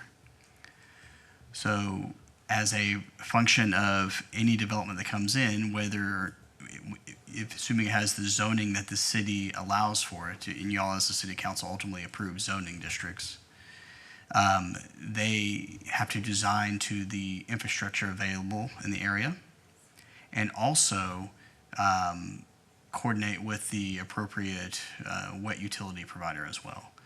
So in early discussions, if, for example, for the site that's already zoned retail services to the north, They are having talks with County Line Sud, and from our last discussion point we had with them, they were pursuing a commercial septic permit. Now, if County Line Sud gets there before they submit plans and start under construction for the site here, with if County Line gets there with wastewater, then they have the opportunity to tie into that as well. I know it's a long-winded explanation, but as a foundational document, this is one of the first steps you take to allow development that one would want to see down there. Yeah, I understand that, because I've had a previous conversation with a former council member about the same thing, because I understand where Councilman Zuniga is coming from in Flores Kale, and including myself, about when it comes to East Kyle, why are we not having a big push for retail and stuff like that, or development out there? Because again, you look over here on West Side, they have everything in the infrastructure already set up in place. You can plug and play. They got the extension cords, they got the water hoses, there's your water, there's your electricity. And I know we're trying to advocate for the infrastructure east of Kyle to where we can let residents know, we hear you, but we don't have those extension cords. We don't have those water hoses yet to hook up for businesses to connect to. So now we're saying that there's going to be a wastewater treatment plant in that same area near 21? Yes, it's to the southeast of the intersection. A bit of, I don't know the exact distance offhand, but it is going to be located out there. And they So are we'll have pursuing. two within a 5-mile radius. Because we have the one over there in Waterleaf. So we have ours at Yes. Waterleaf, and County Line has jurisdiction over there by SH 21 and 150. So the state, the Public Utility Commission, and TCEQ, they work together to make sure that they have appropriate permits for wastewater. Okay, so we, all right. Yeah, and I just would add that when it comes to amending the comprehensive plan, if the desire is to approve retail out there, you have to amend to a regional node in order to be allowed to be petitioned for zoning. So while it is the case that within a regional node, there are multiple different zoning categories that would be appropriate, those zoning requests have to come to council. Therefore, if they came and said, we want to put multifamily on the hard corner because it's now allowed for us to do so, it would be the purview of the council to look and determine if that is highest and best use, in which case the vote of the council would prevail. If we do not amend the transportation plan or the comprehensive plan, then the applicants are not allowed to petition for a retail zoning. So it's either put the regional node in place to allow for retail zoning to be petitioned, or leave it without a regional node, in which case they cannot apply for a retail zoning. And so it's my understanding that's the reason why we're doing this. Well, I'm just confused because it's mostly already retail services on one side, and the other side is agriculture. And can't we do a rezone for agriculture if they wanted to do retail? No, if the folks on the south side of 150 wish to apply for retail zoning, they are not allowed statutorily to even make petition to us for retail zoning until we first amend the comprehensive plan to a regional node to allow for retail zoning. Okay, so then let me ask you this. I'm just saying I want some planned development. I want something to be planned, and I want to see it, and I want to have the same respect for the whole city and not just in my area. So my question is, when we make these nodes, who puts in there what qualifies? If they are requiring a rezoning, that rezoning ultimately, are you talking about within the regional node? Yes, so Okay. example, it says high-density residential. Can we put townhomes instead? Can we be specific on what high-density residential we want to see in there? Because I'm going to tell you right now, 61 acres is going to be really difficult to stick high-density residential and retail. And so my fear is that traffic is going to be horrendous. And I know that you say in the memorandum that 21 is parallel to 35, but that only runs into Niederwald and then it goes east. And so to get to Buda, to get to other areas, regardless if it's parallel or not, you're going to have to go in through Kyle to get there. And so my concern is for these people to get to 35, if you are in apartments, it's going to be awful. To answer your question, Councilmember Flores-Kell, y'all city council ultimately decide what zoning districts are allowed in each land use district. So the regional node, I don't know when the last time it was updated from the land use chart, but it was probably, I believe, 2017. And that was from action by the council at the time down to P&Z. So staff and the Planning and Zoning Commission worked together and then brought back revisions to it, and that city council approved that.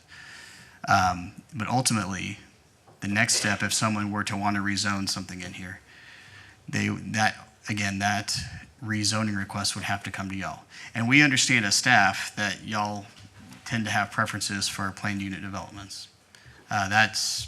We understand that very loud and clear. And within the best of our ability, we will bring that forward where we can. And, but this was brought forward as a request from y'all, so. I totally understand that. My question to you is, if we decided collectively that we do not want apartments, but we would like to see townhomes there instead, is that something that we can include in this node instead of having it to be apartments? Or are the apartments going to be required? Apartments are not required in the node. That's at the discretion of city council ultimately. Right. So, but if you want to amend the regional node at some point in the future or provide direction, that's fine.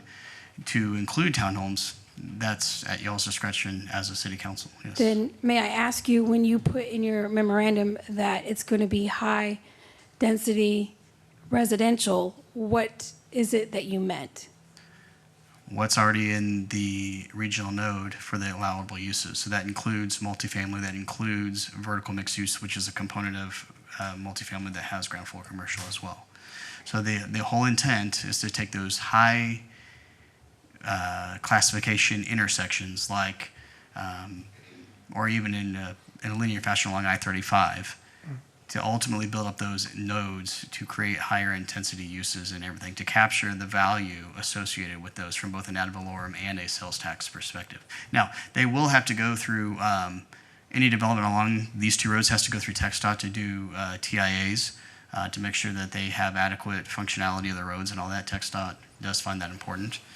They will have to go through all the processes the city also requires from a planning perspective, a site development permit, I believe down here, even conditional use permits for the East FM-150 overlay district, and building permits. So, out of curiosity, did Idea School have to do the same thing? Because Idea School has horrendous traffic. And if they went through that same process and yet we still suffer with that traffic, then it's not really reassuring that it has to go through all that, because at the end of the day, the traffic is too much for the city to sustain. And I don't want to say no. What I want to see is something in front of me that I can say, yes, that is a great idea. It looks great. Let's go ahead. What I want is to have a restaurant that's hidden, but is still going to be prosperous because it's a planned development, because you don't have to see it from the road. I want that for all of Kyle, especially in this area, which is going to have homes going all up and down 21. There's no reason why we can't make it mostly retail in that area. If we vote this down, we can't. Right.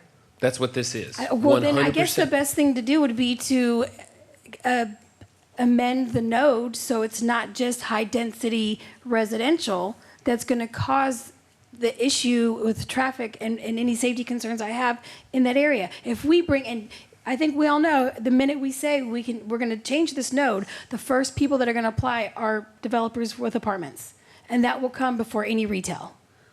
You may be correct on that.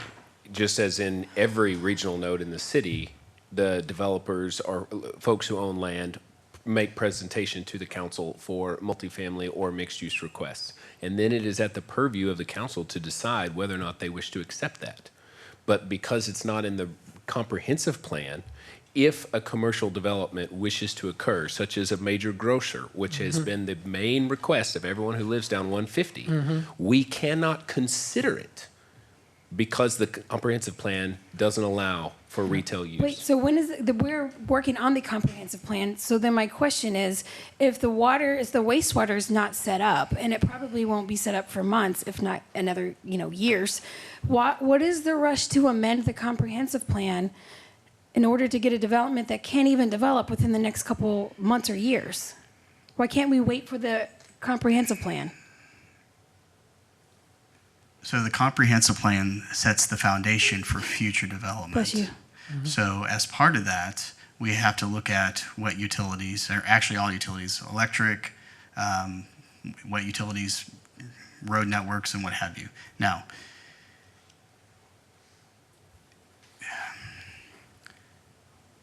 so this is, the idea of a comprehensive plan is to have forward-thinking planning. So you can have those plans in place, those foundations in place when infrastructure gets there. For example, the developer on the north side is having talks and they're having conversations with County Line Sud. They know the infrastructure that they do need and what they don't need to make their project successful from a wet utility perspective. So we know that they are moving forward with permits to make that happen, whether or not County Line Sud is already in place with their wastewater treatment plant. So why are we rushing this? What is the rush? If the comprehensive plan will be done within the next year, and we know the wastewater treatment center is not going to be here for at least another year, why are we rushing this? Because we don't have this adopted into the comprehensive plan. Nope. The comprehensive plan All is right, sort of a hang on, legal hang on. framework. I have had my hand Right, up for a sorry, while. Hang on. I did see that. Hang on. Go ahead, Councilmember- Daniela. Councilmember Parsley. Just to make sure, if we were to do this amendment, it will just be moved to proposed regional node still. If a developer comes and wants to do our R1C or R32, they will have to come to council to be zoned for that. That is correct. It So- has to go through the Planning and Zoning Commission for recommendation and come to y'all. So for it's final basically a we are rezoning to have to rezone again. Okay, so Go ahead. that being said, I would like to make a motion to approve item 18. Second. 18. 18. But I want to make a comment. All right, the motion is to approve agenda item number 18, made by Councilmember Parsley, seconded by the mayor. Is there discussion on the motion? Councilmember Zuniga. Yeah, so my comments are just that I hear this all the time. We need to be thinking strategically about the future growth of this city. And I've asked council members to think about this area and to how can we look at ways to get that infrastructure down there, because we have lots of potential tax revenue that will help with the property tax burdens our city's going through. So if you want to, and I don't know when it was, but the Blanco Vista was basically traded for this area, wasn't it? Through a city agreement? Yes. So we need to start taking advantage of what we have as resources. And to me, there are lots of connectivity, good major roads down there. What we don't have is the infrastructure. So we need to think about the future here. Councilmember Parsley. I call the question. I'm about to call a vote. Is that okay? All right, all those in favor say aye. Aye. All opposed? Nay. All right, motion carries. Thank 6 to you. 1. All right, next up is agenda item number 22, public hearing to consider proposed assessments to be levied against the assessable property within the Porter Country Public Improvement District pursuant to the provisions of Chapter 372 of the Texas Local Government Code. Ms. Stephanie Leibe. Mayor, sorry, are we going to pull 34? We are. I had it under Okay, consider and just possible making sure, action. okay. But if you'd like to do it now, we can. We'll go and continue. I was going to eliminate one. Fulbright, bond counsel for the city of Kyle. This public hearing is related to the Porter Country bond issuance that'll be considered later at tonight's meeting. This is a public hearing to levy assessments within the Porter Country Public Improvement District. Assessments are going to be levied in the amount of $15,953,000 to support the bond issuance. Happy to answer any questions that you might have. And we also have representatives from P3, the PID administrator, and the developer here. All If right. you have any questions on Are there any this. objections to me opening up the public hearing? Seeing none, I'm going to open up the public hearing. It's now open. Is there anyone who wishes to come forward and speak? All right, seeing none, the public hearing is now closed. We're going to move agenda item number 34 up per the Mayor Pro Tem's request. Discussion and possible action regarding South Lake Ranch subdivision by requesting a traffic stop sign study at Town Lake Boulevard and Sapphire Lake Drive to also include plan of action regarding no parking issues on Lake Washington Street, Granite Shoals Drive. Mayor Pro Tem. Okay, thank you very much. This has been an ongoing issue and situation in this subdivision for many years now. I remember, if I can recollect, it dated back to 2018 when the HOA came to the city to place up no parking signs that are up and down Lake Washington and Granite Shoals because of the continuous problems that they have with parking, especially during school hours, to give you a back history on that. And what had been problems were where you had students, or right now what the current issue is, you have parents that are in idle on those two streets that are supposedly blocking not only just the traffic itself, but they're also blocking driveways. And the reason why I'm bringing this up is we have a lot of frustrated residents in South Lake Ranch, but we've also had encountered, and I've been reached out to a resident that actually had verbal altercations with parents or just people parking there. When this person arrived to her house, there was somebody in her driveway because there's just nowhere to park to pick up the students. I've had conversations with the principal, and they are in the same situation as far as the limited parking that they have in their parking spaces that are there. And I've been working with the chief, Barnett, and also Captain Hernandez on this issue. And so I'm bringing this forward, first of all, with the no parking situation first, and then I'll go on to the speed study or the stop sign study. But I wanted to bring this to the dais to let you know that it's getting out of hand for my residents that are there. They're wanting some kind of resolution.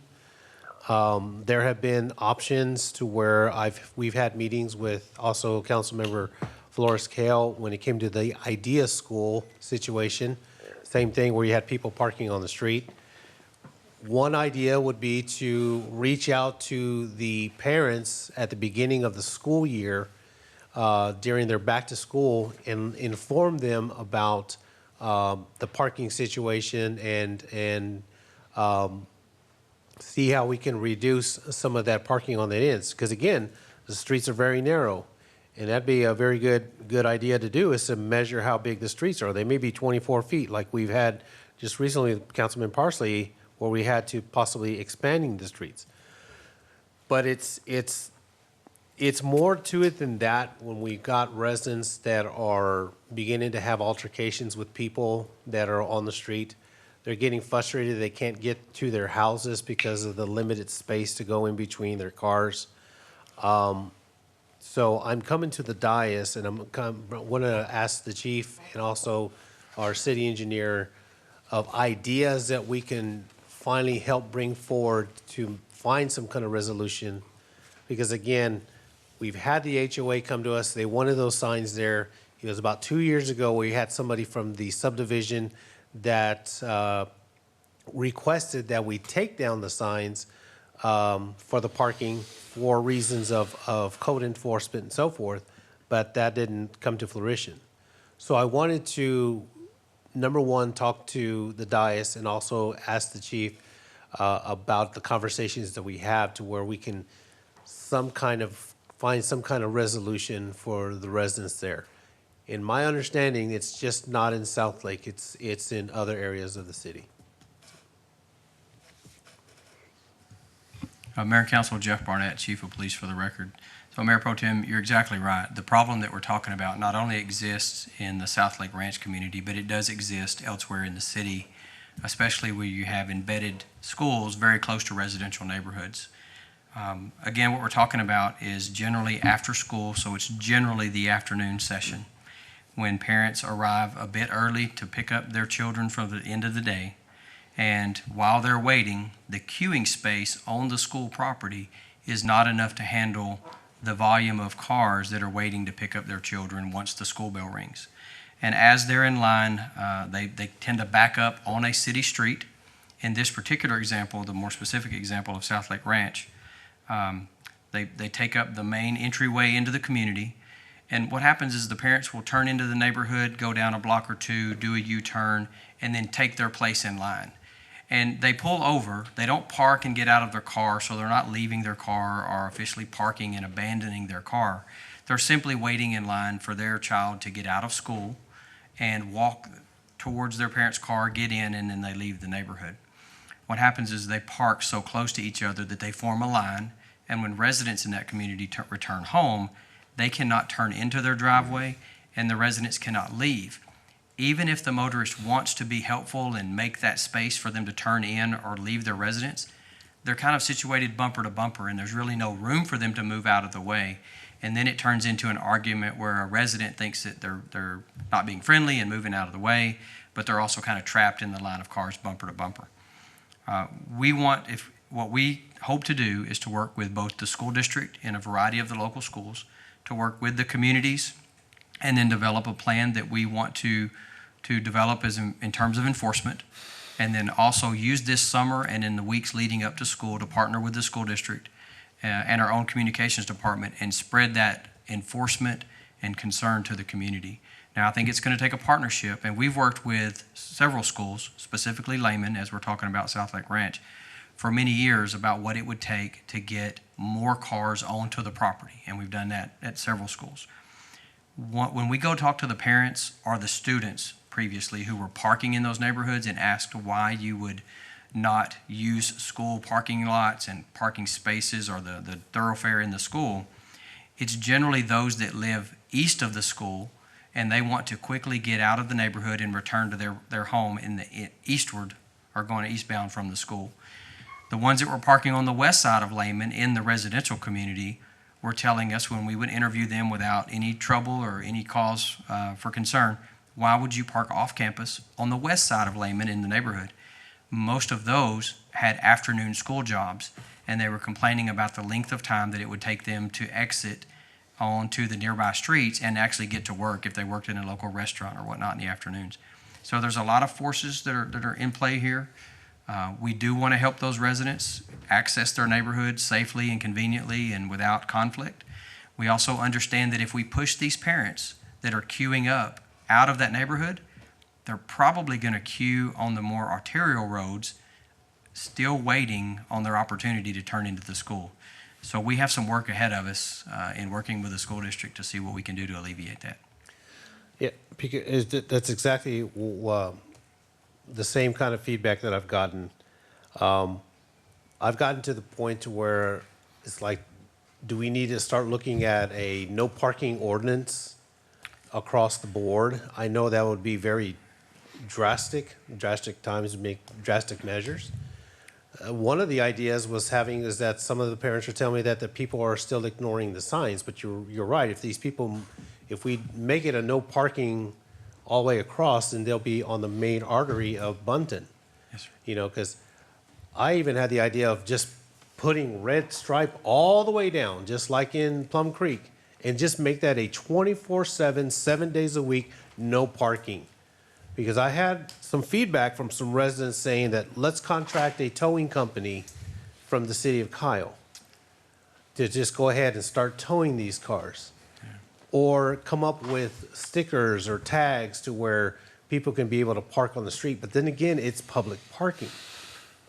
And you Those can't are tow, ideas. You can't tow if they're in the Yeah, vehicle. those are ideas. But here's the other thing that would flip. What if that's a resident that happens to just come in for out of town for that day or for the weekend or just that day? Their car's going to be towed. Then we're going to have more problems. Liability issues with the towing company and so forth. That's what I heard on that end. And then also painting red stripe all the way down. Number one, that's a fire zone. Maybe the fire chief can clear that up. But it would basically eliminate or make it more visual for everybody to say, both sides of the street, we need to keep it clear, but it would be pretty much a 24/7, 7 days a week. And one resident says, if you can't do that, I says, well, you do have a driveway, so keep your car in your driveway and just keep it off the street. Yeah, I think the mayor's absolutely correct. In this situation, we're talking about a 45-minute window, probably a little bit less as the school year goes along, and the driver's still in the car. And we could write them a ticket or we can move them along that way, but we'll probably relocate them to yet another more major roadway. That's the reason they're turning into South Lake, because they're trying to get off the major roadway in front of the schools, particularly that Lehman High School in this case. So we're just going to put them out on Lehman, and they're going to stop in Lehman, still waiting to queue and turn into the parking lot. And they're waiting in line. It's not like they're parking. If they're in front of Lehman High School and they're backed up, they're just simply waiting their turn to make a turn into a parking lot. That's going to be really difficult to enforce. Yeah. Is there, Chief, is there anything that you can do in the event of vehicles queuing along a roadway that is not desirable, that causes these problems? Like from an enforcement standpoint, because you could even have the curb painted red with no parking stripes, but if they're in their vehicle, they're not parking. They're idle. It's not much short of a lot of manpower at these different locations and trying to move them along, because trying to determine which car is really just trying to go straight. They're not intending to turn into the high school.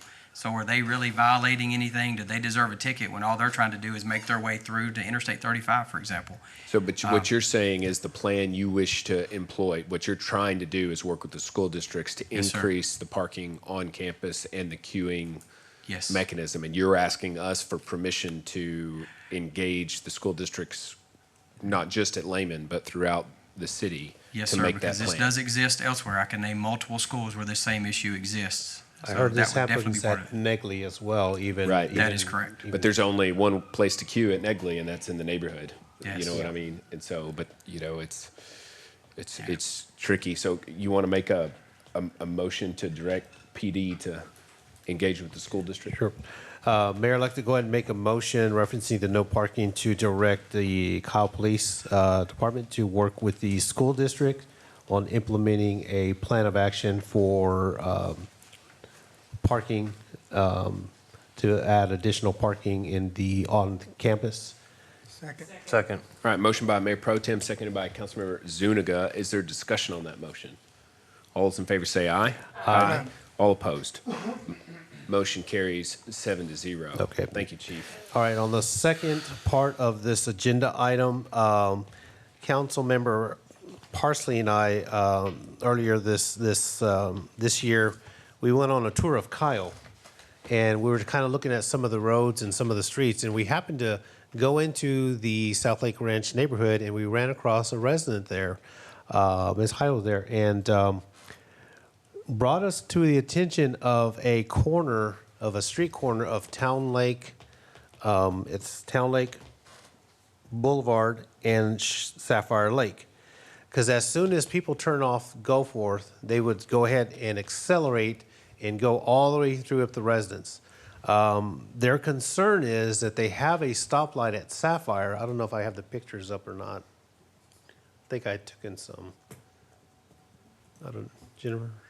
Do you remember if I had those photos? Or to kind of just give a visual of what it was. But anyway, it's on a corner, at a corner lot where you have Sapphire, which has a stoplight, but there's a straight shot that goes all the way up through on Town Lake.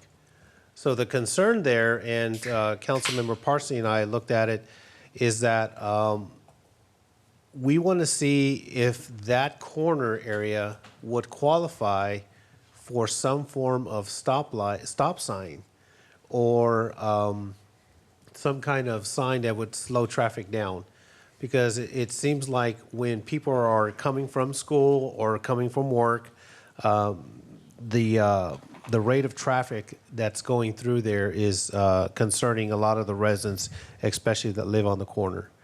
So wanted to get council's ideas and talk to our city engineers, if you kind of know where that area is.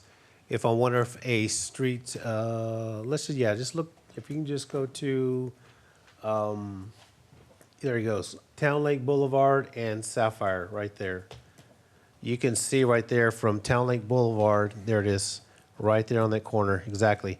From there, traffic just speeds all up and down there. It's what I'm hearing from the residents. And there's no stop sign or any kind of indications of any stoppage between there.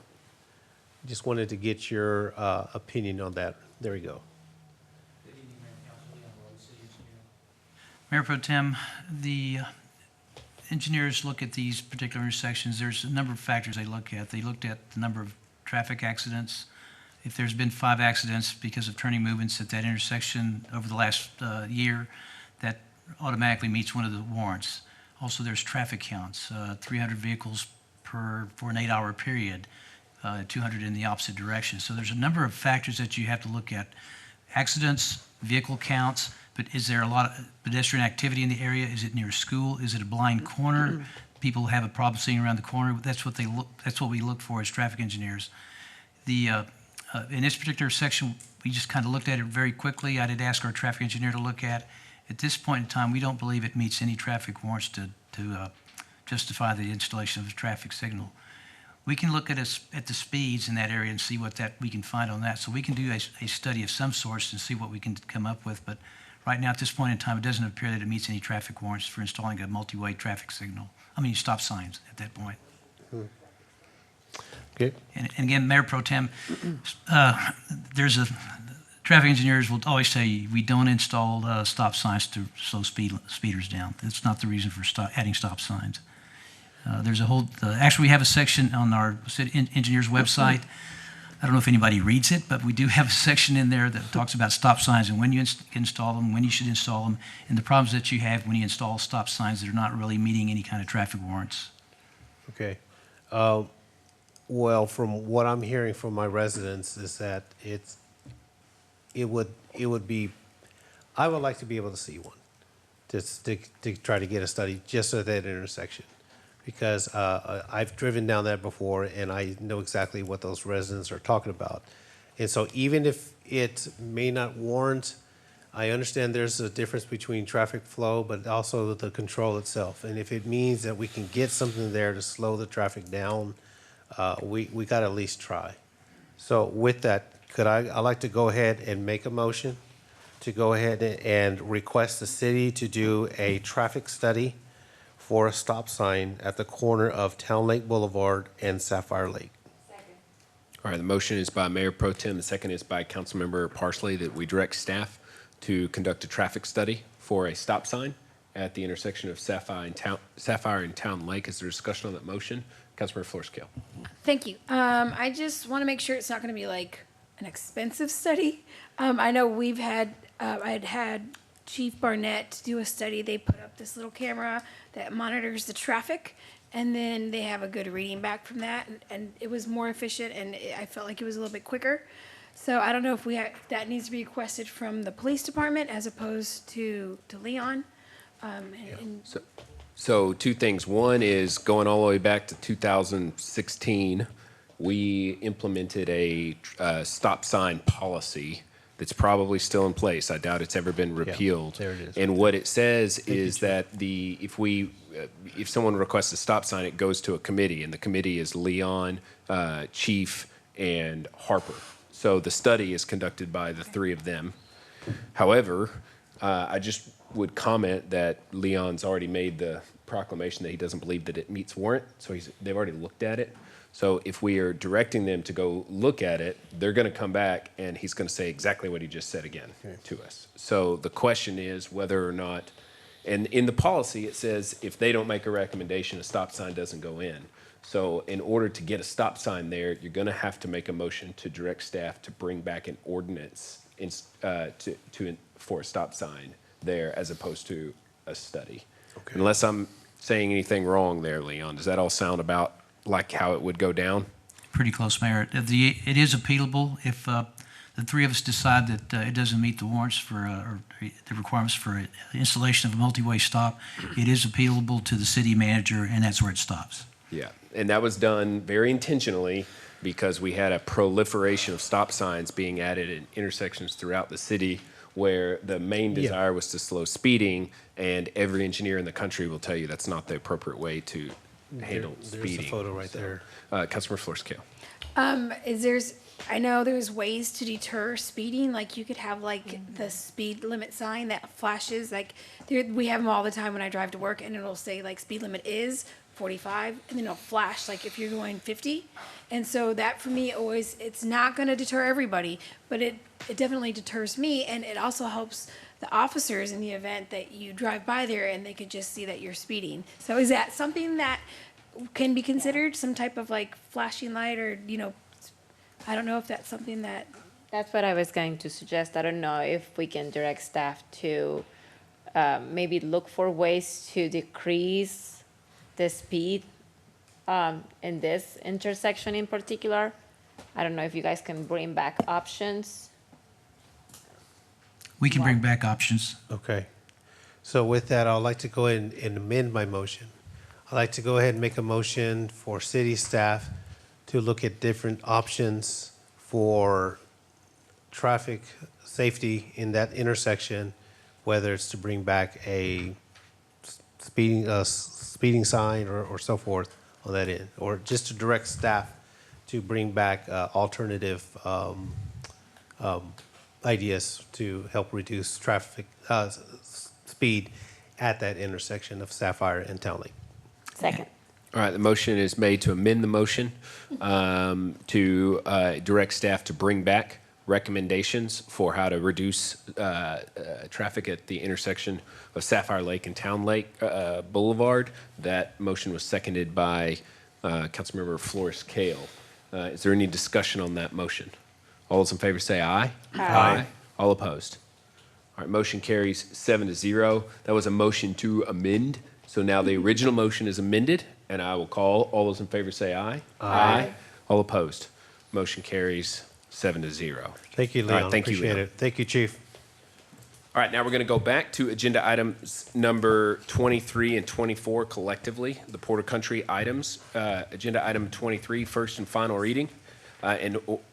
An ordinance of the City Council of the City of Kyle, Texas, accepting and approving a service and assessment plan and assessment role for the Porter Country Public Improvement District, making a finding of special benefit to the property improvement area number 1 of the district, et cetera.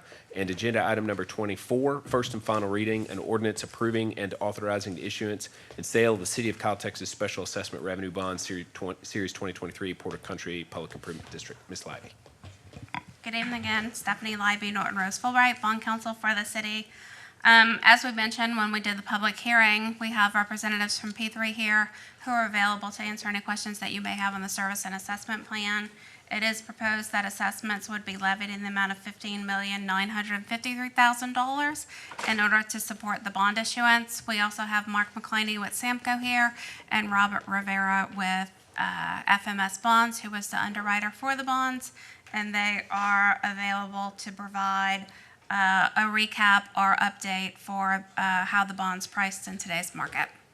Does anybody have any questions for the applicant?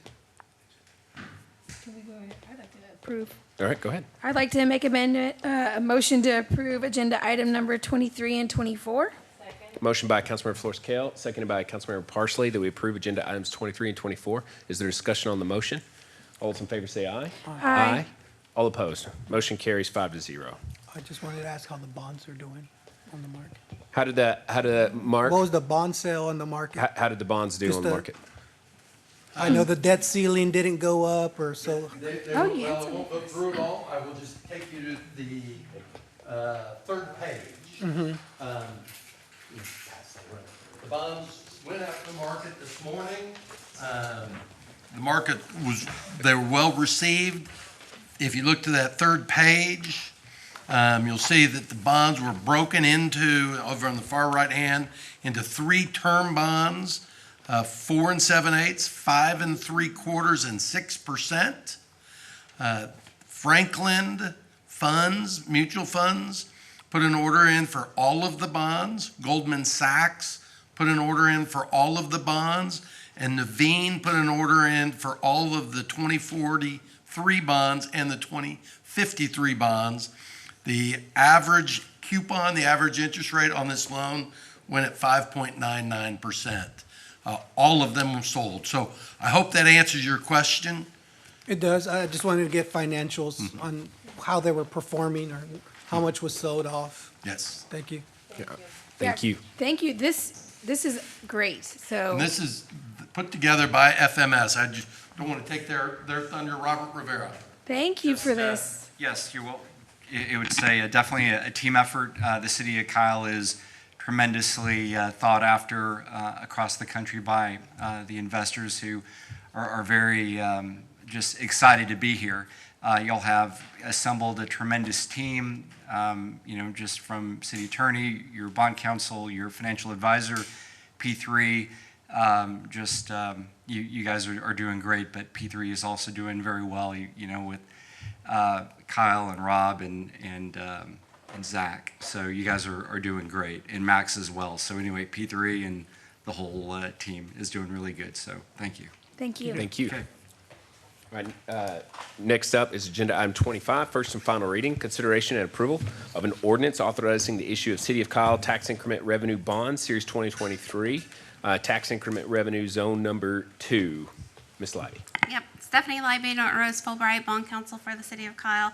So in addition to pricing the Porter Country Public Improvement District bonds today, we were also able to price the tax increment bonds for tours number 2 in the City of Kyle. And so those bonds were priced with a principal amount of $8,265,000. Again, Mark McCliney with Samco Capital is available to provide a financial presentation to let you guys know how the bonds did in today's market. But this amount of bonds, the issuance at the $8,265,000 figure, will allow for a project fund deposit in the amount of $8 million for the retail roads project within tourist number 2, and also pay for associated cost of issuance. And there's also bond insurance and a reserve fund surety policy that will be purchased in connection with this bond issuance. Happy to give Mark the microphone for the presentation and/or answer any questions that you all may have. We'll just do same question as Councilmember Zuniga from the one before. How'd they do? These bonds, a little bit different than the PID bonds. PID is a new development. This is based on our total values within the TERS. We got a preliminary numbers that showed preliminary values increase of 45%. Once these bonds hit the market, they went very well. We sent out an email earlier, or Jerry sent an email out late last week about how different pricings, the banking crisis with Silicon Valley Bank has changed the way people are looking to buy some bonds right now. And so we sold these bonds at a discount. So we issued more bonds at a lower total price to the TERS. So we put the same amount of money, $8 million, our annual debt service payments are less, and our total repayment is less. And it was just a function of how the market is wanting bonds now. The overall interest rate for the TERS over the life of the bonds, and this is something I want to point out versus the PID, was 4.55%. So remember I just said 5.99, really a 6% rate for the PID. These that are payable by our share of the TERS, half of the city's taxes go to this within the TERS, were driven down in interest rate to 4.55%. They were very well accepted in the market. And I'd say a lot of the same things that Robert Rivera said about bonds within the City of Kyle. They understand your finances. They understand where you are growth-wise. These are real demanded bonds. Your staff and Perwez and Jerry are well respected in the industry. They know what they're doing, managing the finances within the city. Thank you, Mark. I'd like to make a motion to approve. Second. Motion by the mayor, seconded by Councilmember Flores Kale. Is there discussion on the motion? Mayor Pro Tem. Thank you. Appreciate it. Real quick, so what is the reason why the bonds are selling the way they are? And do we see any changes? Because right now it's going good. Do we see any concerns that you see? I know market goes up and down. The market does go up and down. There is still fear of inflation, but one of the things with inflation is starting to turn. Last week's report came in sub 5% for the first time in, I think, over 18 months, that the inflation report was below 5%. Interest rates go up to slow down inflation. The market says I'm going to get paid back less. My value of my dollar is going to be less, so they drive up the interest rate so they get more. Well, when that starts to turn, interest rates start going down. Okay. Between that and the change in the banks, those banks failed because they were buying government bonds Interest rates were going up, so the value of those government bonds were going down, and then the depositors were demanding their money back. So their capital was shrinking. Those are banks that typically buy municipal bonds. Okay. They moved out. They're not buying bonds because they don't want fixed income products right now. So it's got to buy and find other buyers that come in to replace them. And that's the difference in banks were wanting high coupon bonds, buying them at a premium. These new investors say, we don't want that. We want to buy them at a discount. Okay. Now, the net result is a better rate for us as the city because there was more demand for those than those premium bonds. That's why the annual debt service payments are less. Okay. I hope that's clear. Yes, yes. That way, since we're utilizing this and we're dealing with bonds, at least we can kind of see where the market is to where we can feel comfortable as a city knowing that, we're being taken care of on that. When we sold our GEO bonds in January of this year, the first set of road bonds, all of those bonds sold at a premium. There's so many more investors looking for premium bonds then than now. Okay. So we're just talking 4-month difference, and it's just completely changed. 3 months from now, 4 months from now, we may be in the same boat. We don't know what's going to happen if June 1st comes and bankruptcy hits the federal government. Shut down. So I mean, there is issues there, and that's what Councilmember Zuniga brought up earlier. Yeah, that was kind of my It's like we have differences, but we figure it out, right? Yeah, I follow the news. I watch trying to shut C-SPAN, Kyle down. And so a lot of what's going up there with the interest rates do affect us as a city, and especially when we just passed this road bond. They would directly affect you and your taxpayers. Yeah. I'm glad this is done in mid-May as opposed to the first week in June. Yes. First week in June, while they're still negotiating in D.C. about who's going to pay what, I wouldn't want to be selling bonds at the same time. Yeah. Well, thank you. Appreciate it. Thank you all. Okay, and Paige, this is the benchmark moment that begins the series of events that leads to land dedication to the city of Kyle, correct? Correct. When we receive the bond proceeds actually in hand, that will be the next step that. Okay, can you causes send that. a memo to the city council outlining what the terms of the retail roads agreement are as it relates to where we are in time and when we can expect conveyance of land? I have a schedule prepared, so I can just share that. Please do.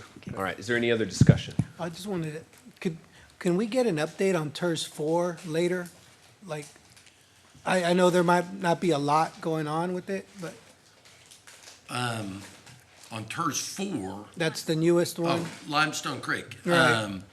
Are you talking about how much development? I mean, it's not on the I guess agenda like page. I don't on wanna- y'all side of it. Yeah, we have to be careful because it's posted. I was asking on, right, for another council meeting? Yeah. Sure. But Thank the you. Limestone Creek project is The financials of it. right. working its way through. Thank you. All right, any other discussion? All those in favor say aye. Aye. All opposed?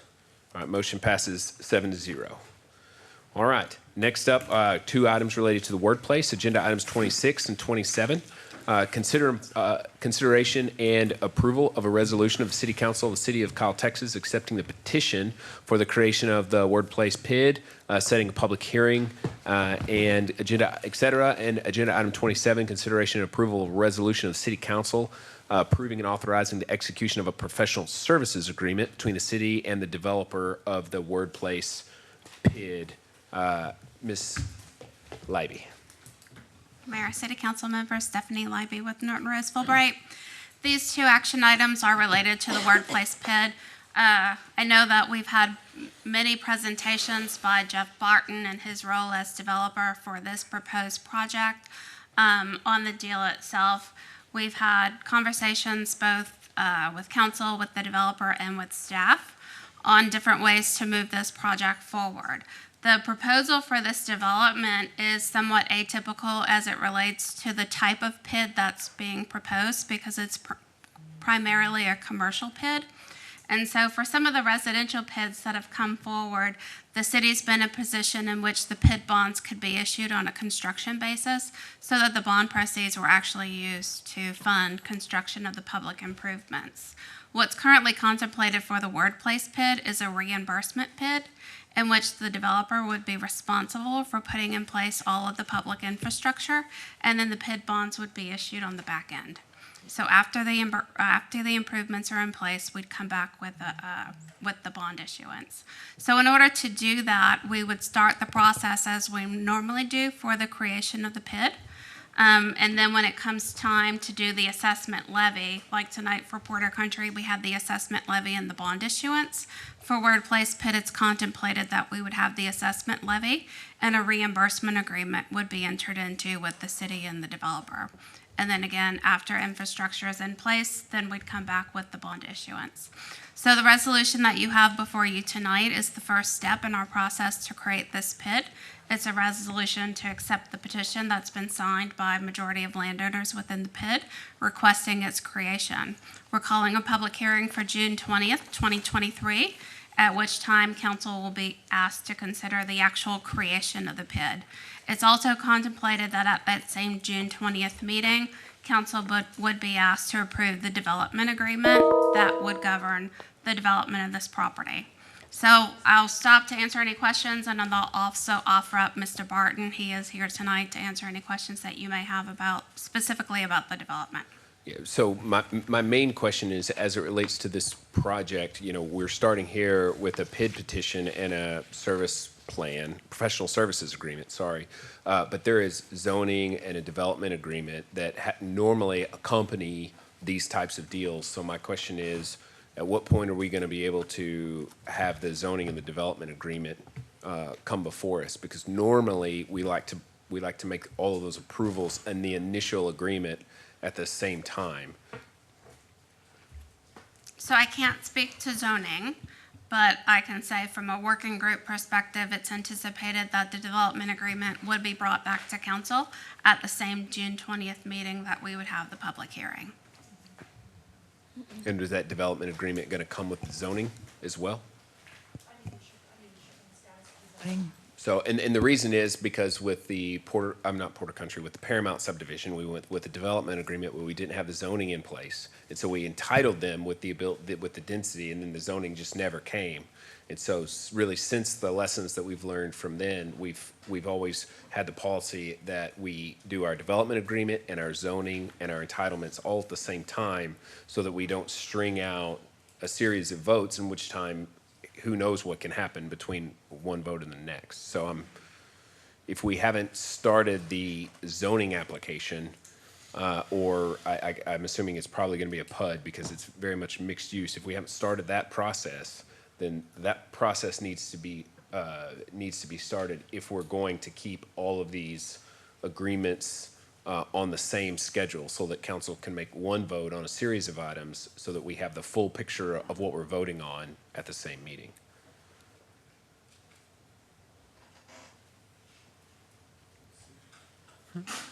Bless you. I'm going to wait until somebody can respond to that. I need to know where Mayor, we're at. Council, the zoning process has not been started, but we will start that process, and we will try to line everything up to be considered and acted on at the same night. So there may be a chance of a continuance of a public hearing that we have on the June 20th meeting, so that we have time to advertise and bring the PUD zoning through the Planning and Zoning Commission for recommendation. I do think all the terms have been worked out, and so now it's just going through the process.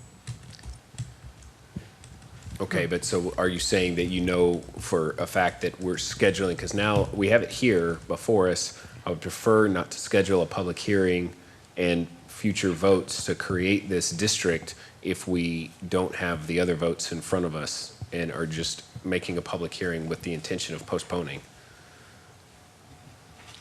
So we can modify the resolution that's before council right now to change that June 20th date in order to provide adequate times to go through the zoning process, if that's the wish.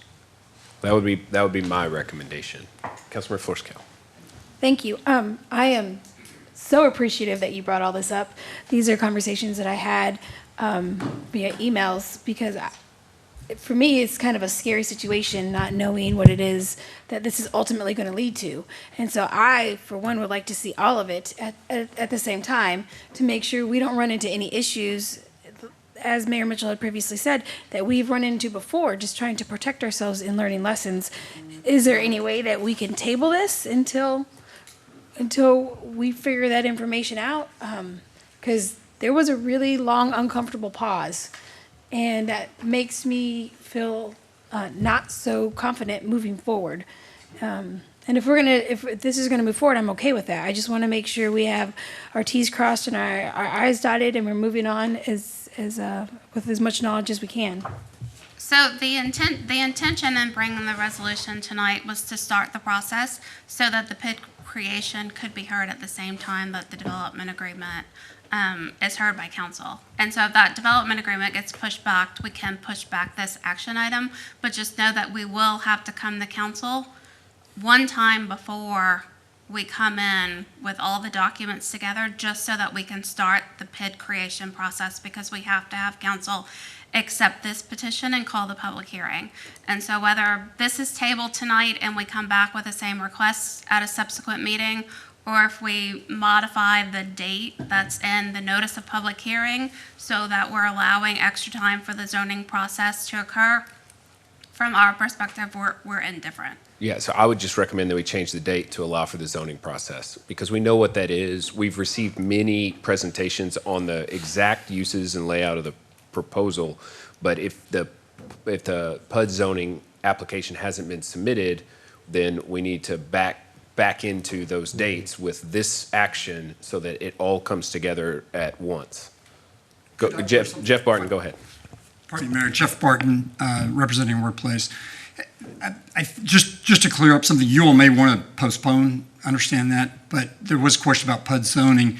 There is PUD zoning already existent on the site. We already gave the zoning to the site?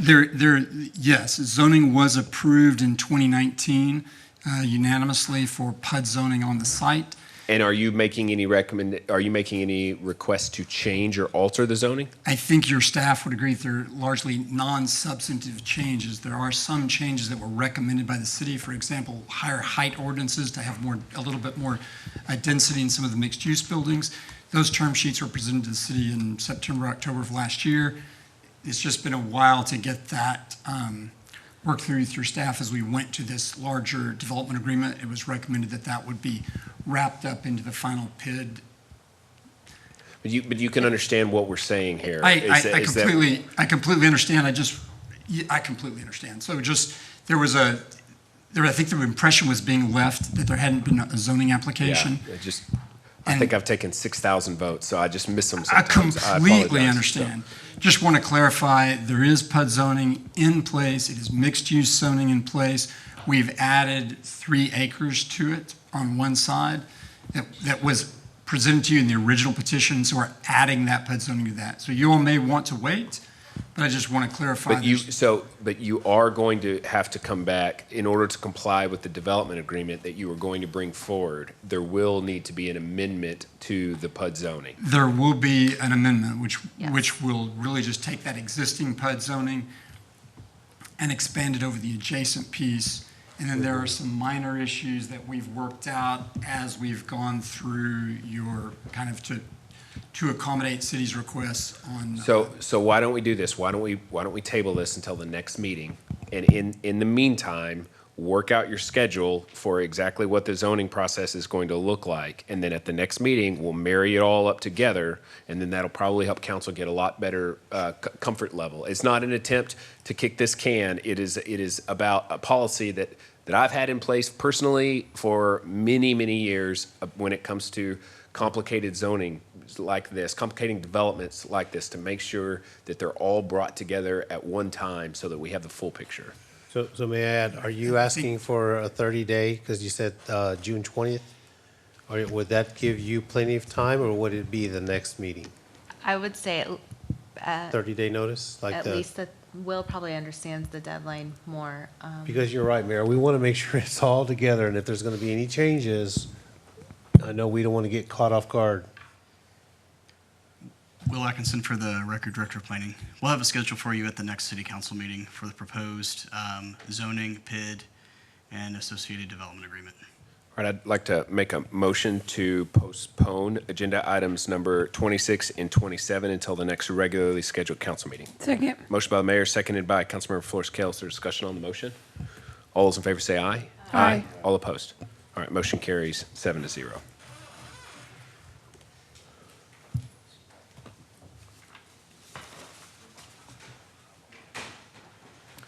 All right, Leon, you want me to bring the next three up together, the set-asides?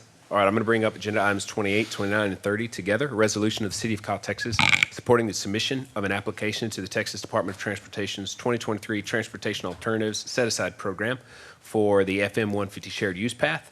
Agenda item 29, resolution supporting the submission of an application to the Texas Department of Transportation's 2023 Transportation Alternatives Set-Aside Program for the Plum Creek Trail from Waterleaf to North Burleson. And agenda item number 30, resolution of the City of Kyle supporting the submission of an application to the Texas Department of Transportation's 2023 Transportation Alternatives Set-Aside Program, FM 1626 pedestrian overpass at Union Pacific Railroad Crossing. Mr. Barba. Good evening, Mayor and Council. Leon Barba, City Engineer. Mayor and Council, late last year, TxDOT announced this call for projects, and it's a two-step process, and they have $250 million available for funding for this particular call that they've put out last year. Step one required that we submit something by January 27th of this year, January 27th of 2023. It was fairly easy. It was a 3 or 4 page report that we put together for these 3 projects. And from what we found out, TxDOT received 465 applications. Our 3 applications made it through the first round of submittals. So we're requesting that council let us know if we want to continue moving forward with these 3 projects. Step 2 is due June the 5th of 2023. It's a very detailed application. If you've seen some of the backup, it's some of the applications around 50 pages, others are around 100 pages. So it's a pretty detailed application. Our project manager, Joanne Garcia, has been working on the first project, the 150 Shared Use Path, and we've been getting some assistance from Alan Ross with SPI on the second 2 projects. This is a reimbursable program. This means that we have to have the funding in our checking account to pay for these projects, and then we would get reimbursed. The plus side is that it's 80-20. We would end up paying around 20% of the project. But if you add up the total projects amount, they would amount to around $43.5 million that if we were successful in getting these projects approved by TxDOT on the second submittal. Just to let you know, on the 150 Shared Use Path, we did award a contract back in October of 21 to LJ Engineering to do the preliminary engineering report. So we have 30% plans ready to go for that shared use path. Questions? Councilmember Parsley. Thank you. I was so excited when I saw these 3 items in the agenda. It really made me happy, and I really hope we get selected. So I did read that 37 property owners would be affected. Can we know exactly how they will be affected? Do we know that yet? Which project would that be? I opened them all together, so give me 1 second if I need to open one of them. That's gonna be It the says it shared will use be path. about, That's like- correct. That's a 4.5 mile section, so we're gonna Yes. be touching quite a few properties in that area. We're gonna need to have some right-of-way, some easements for the shared use path as we go through that project. So some property owners may not be affected, but there's at least 37 property owners all along that 4.5 mile stretch. So it's a pretty significant project. Okay, and so this is gonna be for like bike lanes, or is it gonna be, what exactly are we using this? It's a shared use path. It's 10 feet wide. It's on the north side. There's a little bit of it that's on the south side near the schools. Okay. But it's a 10-foot shared use path, and it's going to have lighting on it. I'm very excited. So I would like to make a motion to approve item 28, 29, and 30. Okay, motion's been on the table for approval by Councilman Parsley. Do we have a second? Second. Second by Councilmember Flores Kale. You okay? Do we have any discussion on the motion? Councilmember Florescale. All right, I am equally excited about all three of these, but I just have two questions to make sure that we have a better chance of hopefully getting reimbursed. Okay, so one, is it better to apply for one, or do you think it's better to apply for all three? I'm just nervous that if we ask for too much. I would apply for all three. Okay, all right, and then number 30 is dealing with Union Pacific. And so do we need permission from Union Pacific to build this? Because I know we were denied going under. If we pay for this, because do we have to do like the 30%, or what do we have to do in order to even apply for this? We will have to work with Union Pacific on this, and in fact, when they denied our request to go underneath the railroad tracks, they said, we would prefer to see you go overhead. Perfect, okay. All right, any other discussion? All those in favor say aye. Aye. All opposed? All right, motion carries 6-0. All right, next up is agenda item number 31, discussion and possible action to approve a deposit agreement between the City of Kyle and Toll Southwest. Ms. Sines. Mayor and Council, Paige Sines, City Attorney for the record. This agenda item is related to the Savannah Ranch Toll Brothers project that was approved about a year ago. All actions taken at the same time, as per the preferred policy of the council. This agenda item follows up on a provision in the agreement that provides for the developer to fund the city's acquisition of the easements needed for certain water and wastewater improvements. This agreement provides for the developer to post a deposit with the city in the amount of $370,000, which is which is the current estimate for legal fees, and then the following agenda item for the right-of-way agent's fees related to acquisition of the easements. In addition to that, when the city receives an appraisal, the developer will be required to post additional amounts to cover the appraised value and purchase price related to acquisition of the easements. I can answer any questions. I'd like to make a motion to approve. Second. Motion by the mayor, seconded by Councilmember Parsley. Is there discussion on the motion? All those in favor say aye. Aye. All opposed? Nay. All right, motion carries 5-1. Next up is agenda item number 32, approved task order number 1 to LJA Engineering, Austin, Texas, in the amount not to exceed $248,300 for the acquisition of easements needed for public water, wastewater improvements. Mr. Barba. Good evening, Mayor and Council. Leon Barba, City Engineer. Item 32 is related to item 31. This authorizes LJ Engineering to do the acquisition for the up to 13 parcels that we need for water and wastewater easements. All right, thank you. Does anybody have any questions? Councilmember Parsley. I'd like to make a motion to approve item 32. I'll second it. Motion by Councilmember Parsley, seconded by the Mayor Pro Tem. Is there discussion on the motion? All those in favor say aye. Aye. All opposed? Nay. All right, motion carries 5-1. Next up is agenda item number 33. First reading, an ordinance of the City of Kyle, Texas, amending Chapter 8, Article 2, Section 8-30 of the Code of Ordinances to change minimum street widths from 20 feet to 24 feet, providing an effective date, et cetera. Ms. Schmeitz. Good evening, Mayor and Council. Amber Schmeitz, Assistant City Manager for the record.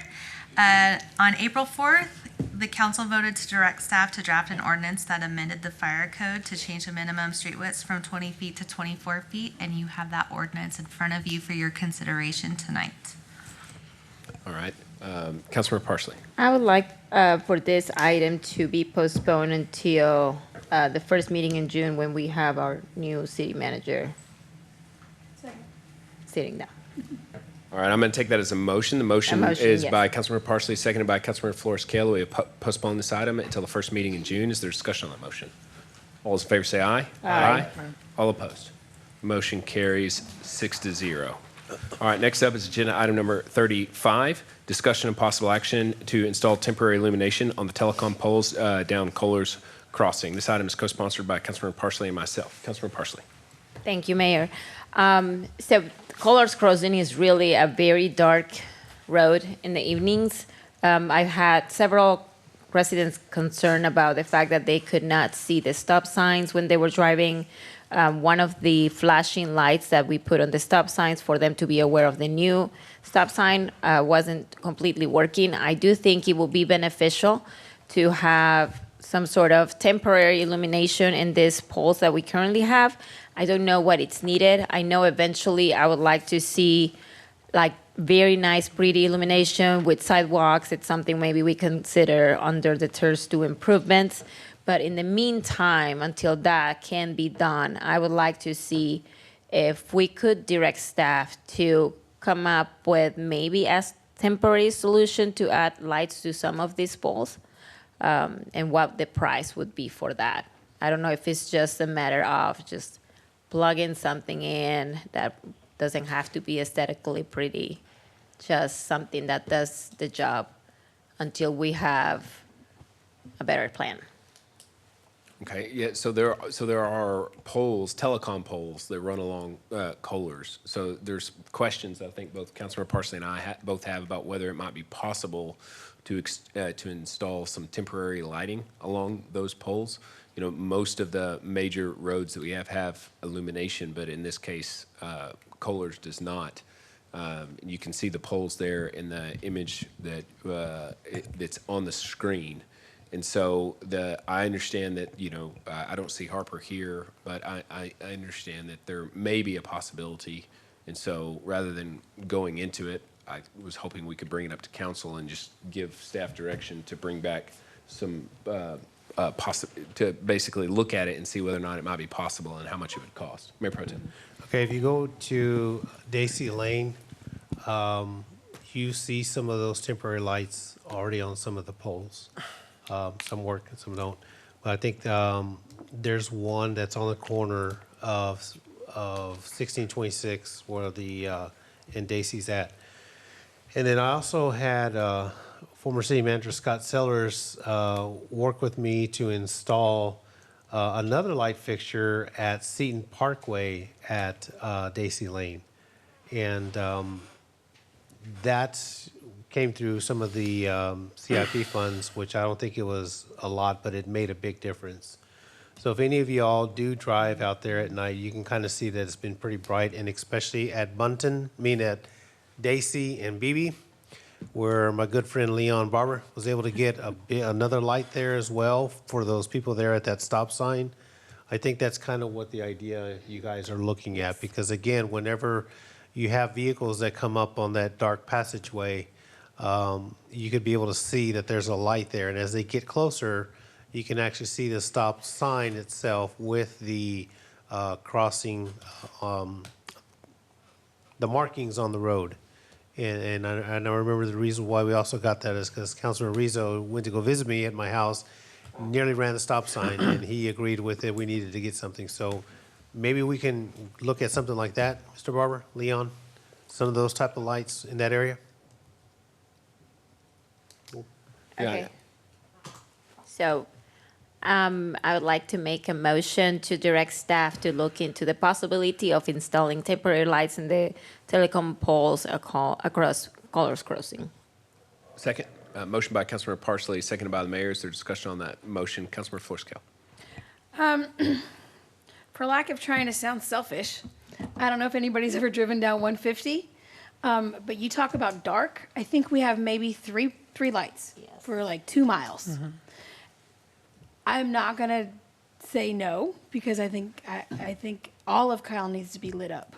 But when we vote on this, I want everybody to be very clear that if we're talking about safety and we're talking about dark, that at some point we need to look over at 150. Because you're going 50, 55. If you're speeding, you're going 60. And so having that and coming up on the hill, it's a scary situation. We've had people die within the last 18 months. Do we have any telecom poles along 150? Yes. Oh, we got poles for days. Okay. Most of them are leaning to the left or the right. And the cables are very low. Yeah, I mean, you could just literally hook up. I can do it myself, probably, but it would. I just want us to be thoughtful of each other. I would not vote no for this. I read it. I was a little bitter because I'm like, God, we need this everywhere. And so I wish somewhere along the way we could figure out what we can do to just put more light in these areas that we know are dangerous. I would like to see a light over that stop sign and not necessarily rely on a lit up stop sign, because in the event it's not lit up, that's super dangerous. If I may add on that, I think if I may have spoken to a city employee before, there also has to be the difference if it's a city Or county. pole or a county, or actually if it's PEC. Because if PEC owns those poles, I don't think we're liable to be able to add those type of lights, including adding the conduits and so forth. So I wonder if that could be also the other question on why, or if it is possible that we add lights like on here at Colors and on 150 in the future as we plan our next year's budget and our CIP projects. That could be something we can add. I guess we would have to look at to see if we actually own these poles to where we can legally, or from a city standpoint, be able to utilize those poles. Could I amend my motion? Sure. So I would like to amend my motion. Do I need to state the one? Okay. I'd like to amend my motion and make a motion to direct staff to look into the possibility of having temporary lights along the telecom poles at Colors Crossing, and look into the poles that are by 150 and see if we can add temporary lights to that. I don't know if that could be two separate projects. That's it. All right, motion to amend by Councilmember Parsley, seconded by Councilmember Flores Kale, that we incorporate 150 into the direction for looking at temporary lights on telecom poles. Is there discussion on the motion? Councilmember Zuniga. Yeah, I mean, when I look at the photo, it's obvious.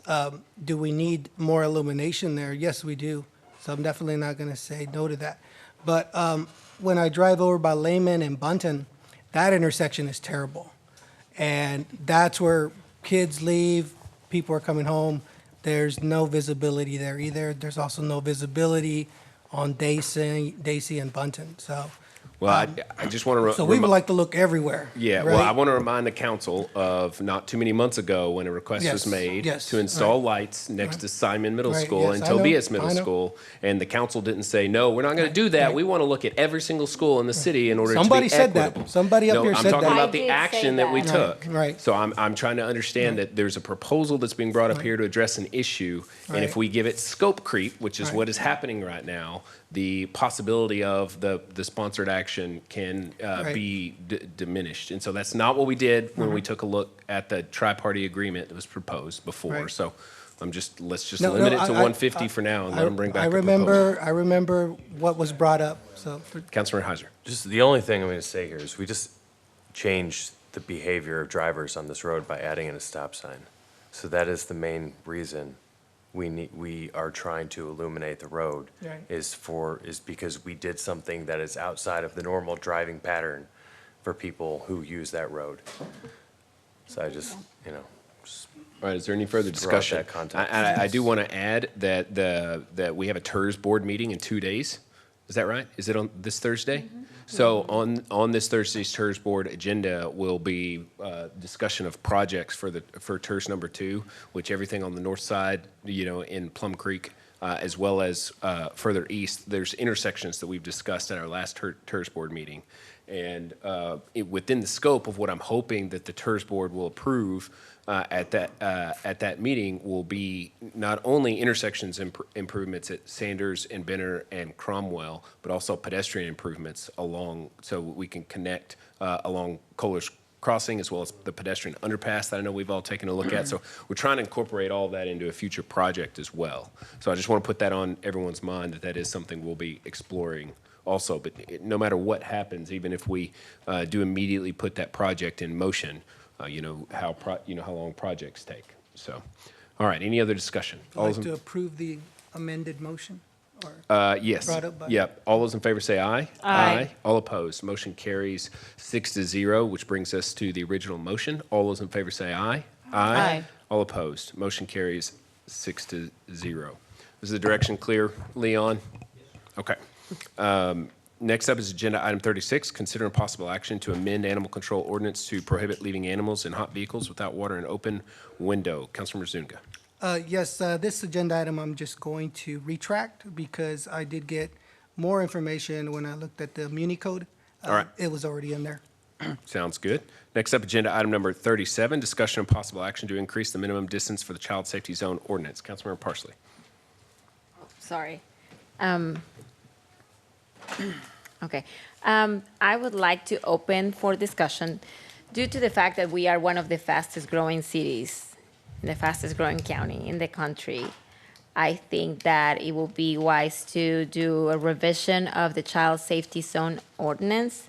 If it were up to me, I would like to increase that to twice the amount. I know that's not probably rational, and I know that Paige shares some information, but I would like to maybe discuss the possibility of moving the 1,000 feet mark to 1,500 and see how council feels about it. I would like to also know if Paige can share thoughts about if this become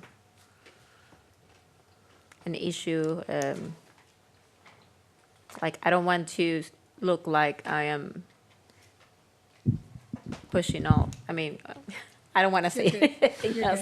I just want to have the discussion. So the recommendation is to increase the child safety zones from 1,000 feet to 1,500 feet. Is there discussion on that recommendation? Mayor Pro Tem. I guess my question would be, because we had this, when we first brought this ordinance, there was a lot of talk about it from the beginning, and we were kind of, not so much to say on the fence about the square footage of so forth on that end. But I guess it would just raise the question to where what would be the factual information now that we would want to increase it by 500 feet? What would be the reasoning, I guess, that we would look at maybe moving the 1,000 feet barrier to now 1,500 feet? And would that make a difference? And not only that, I know that we have some police officers that do work with individuals that might be on the registry, and maybe we could get some feedback as far as compliance and if there's been any issues with the square footages. So it just kind of opens up those kind of conversations. What would be the reasoning why we want to move it from 1,000 to 1,500? My reasoning was because we have such a big influx of people moving to the Kyle area. I would like to make sure our children are safe, that we try to move these individuals into the skirts of the city. I don't think there is really a concern of mine to have, sex offenders living close to kids in public schools or daycare locations or parks. I think that way we will be increasing safety in our city. Mm-hmm. Do we have any stats as far as, since we passed the ordinance, that we've had issues with people or individuals that fall under this that might be in violation to where we would need to move it up? I'm just trying to make sure that 2 years from now or a year from now, we're gonna come back and say, okay, now I want it 2,000 feet. I don't want individuals, or I'm looking at it from a safety standpoint on that. So I just want to make sure we're just kind of clear on the directive of, in case I get a resident asking me later on, why, you guys got this in place, and now why is the city wanting to increase it? Is there anybody that, I don't think Cop Police is here. I do know that it was a concern for some of our officers. Mm-hmm.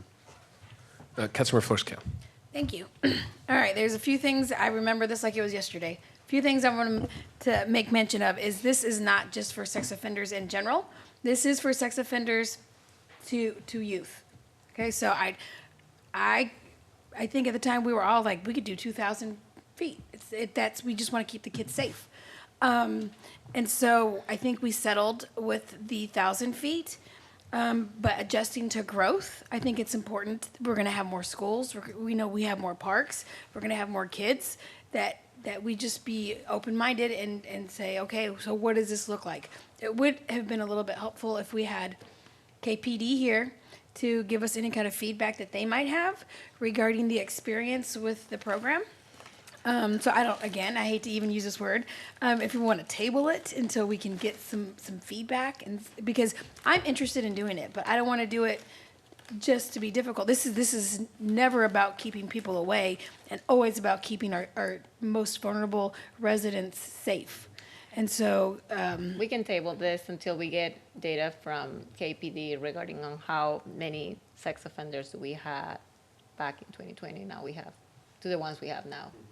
yeah, well, I know areas are growing even like further away from parks, and so subdivisions that used to be smaller are now growing. And so, how do we want that to look? And if we can get a map, what map is this?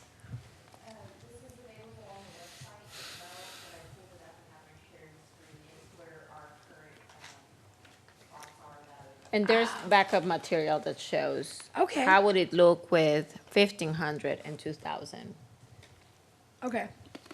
So if you can see right now with the present map, the blue area is where they are allowed to reside. Well, I'd be interested to see that map with our new. Is this the most updated map with our development? That's the current one.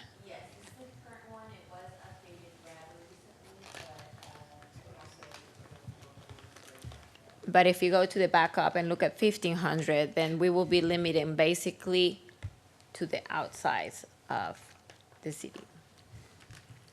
Well, again, I think I need more information. Yeah. I would like to know if there is an issue, and I would also like to know what the map would look like.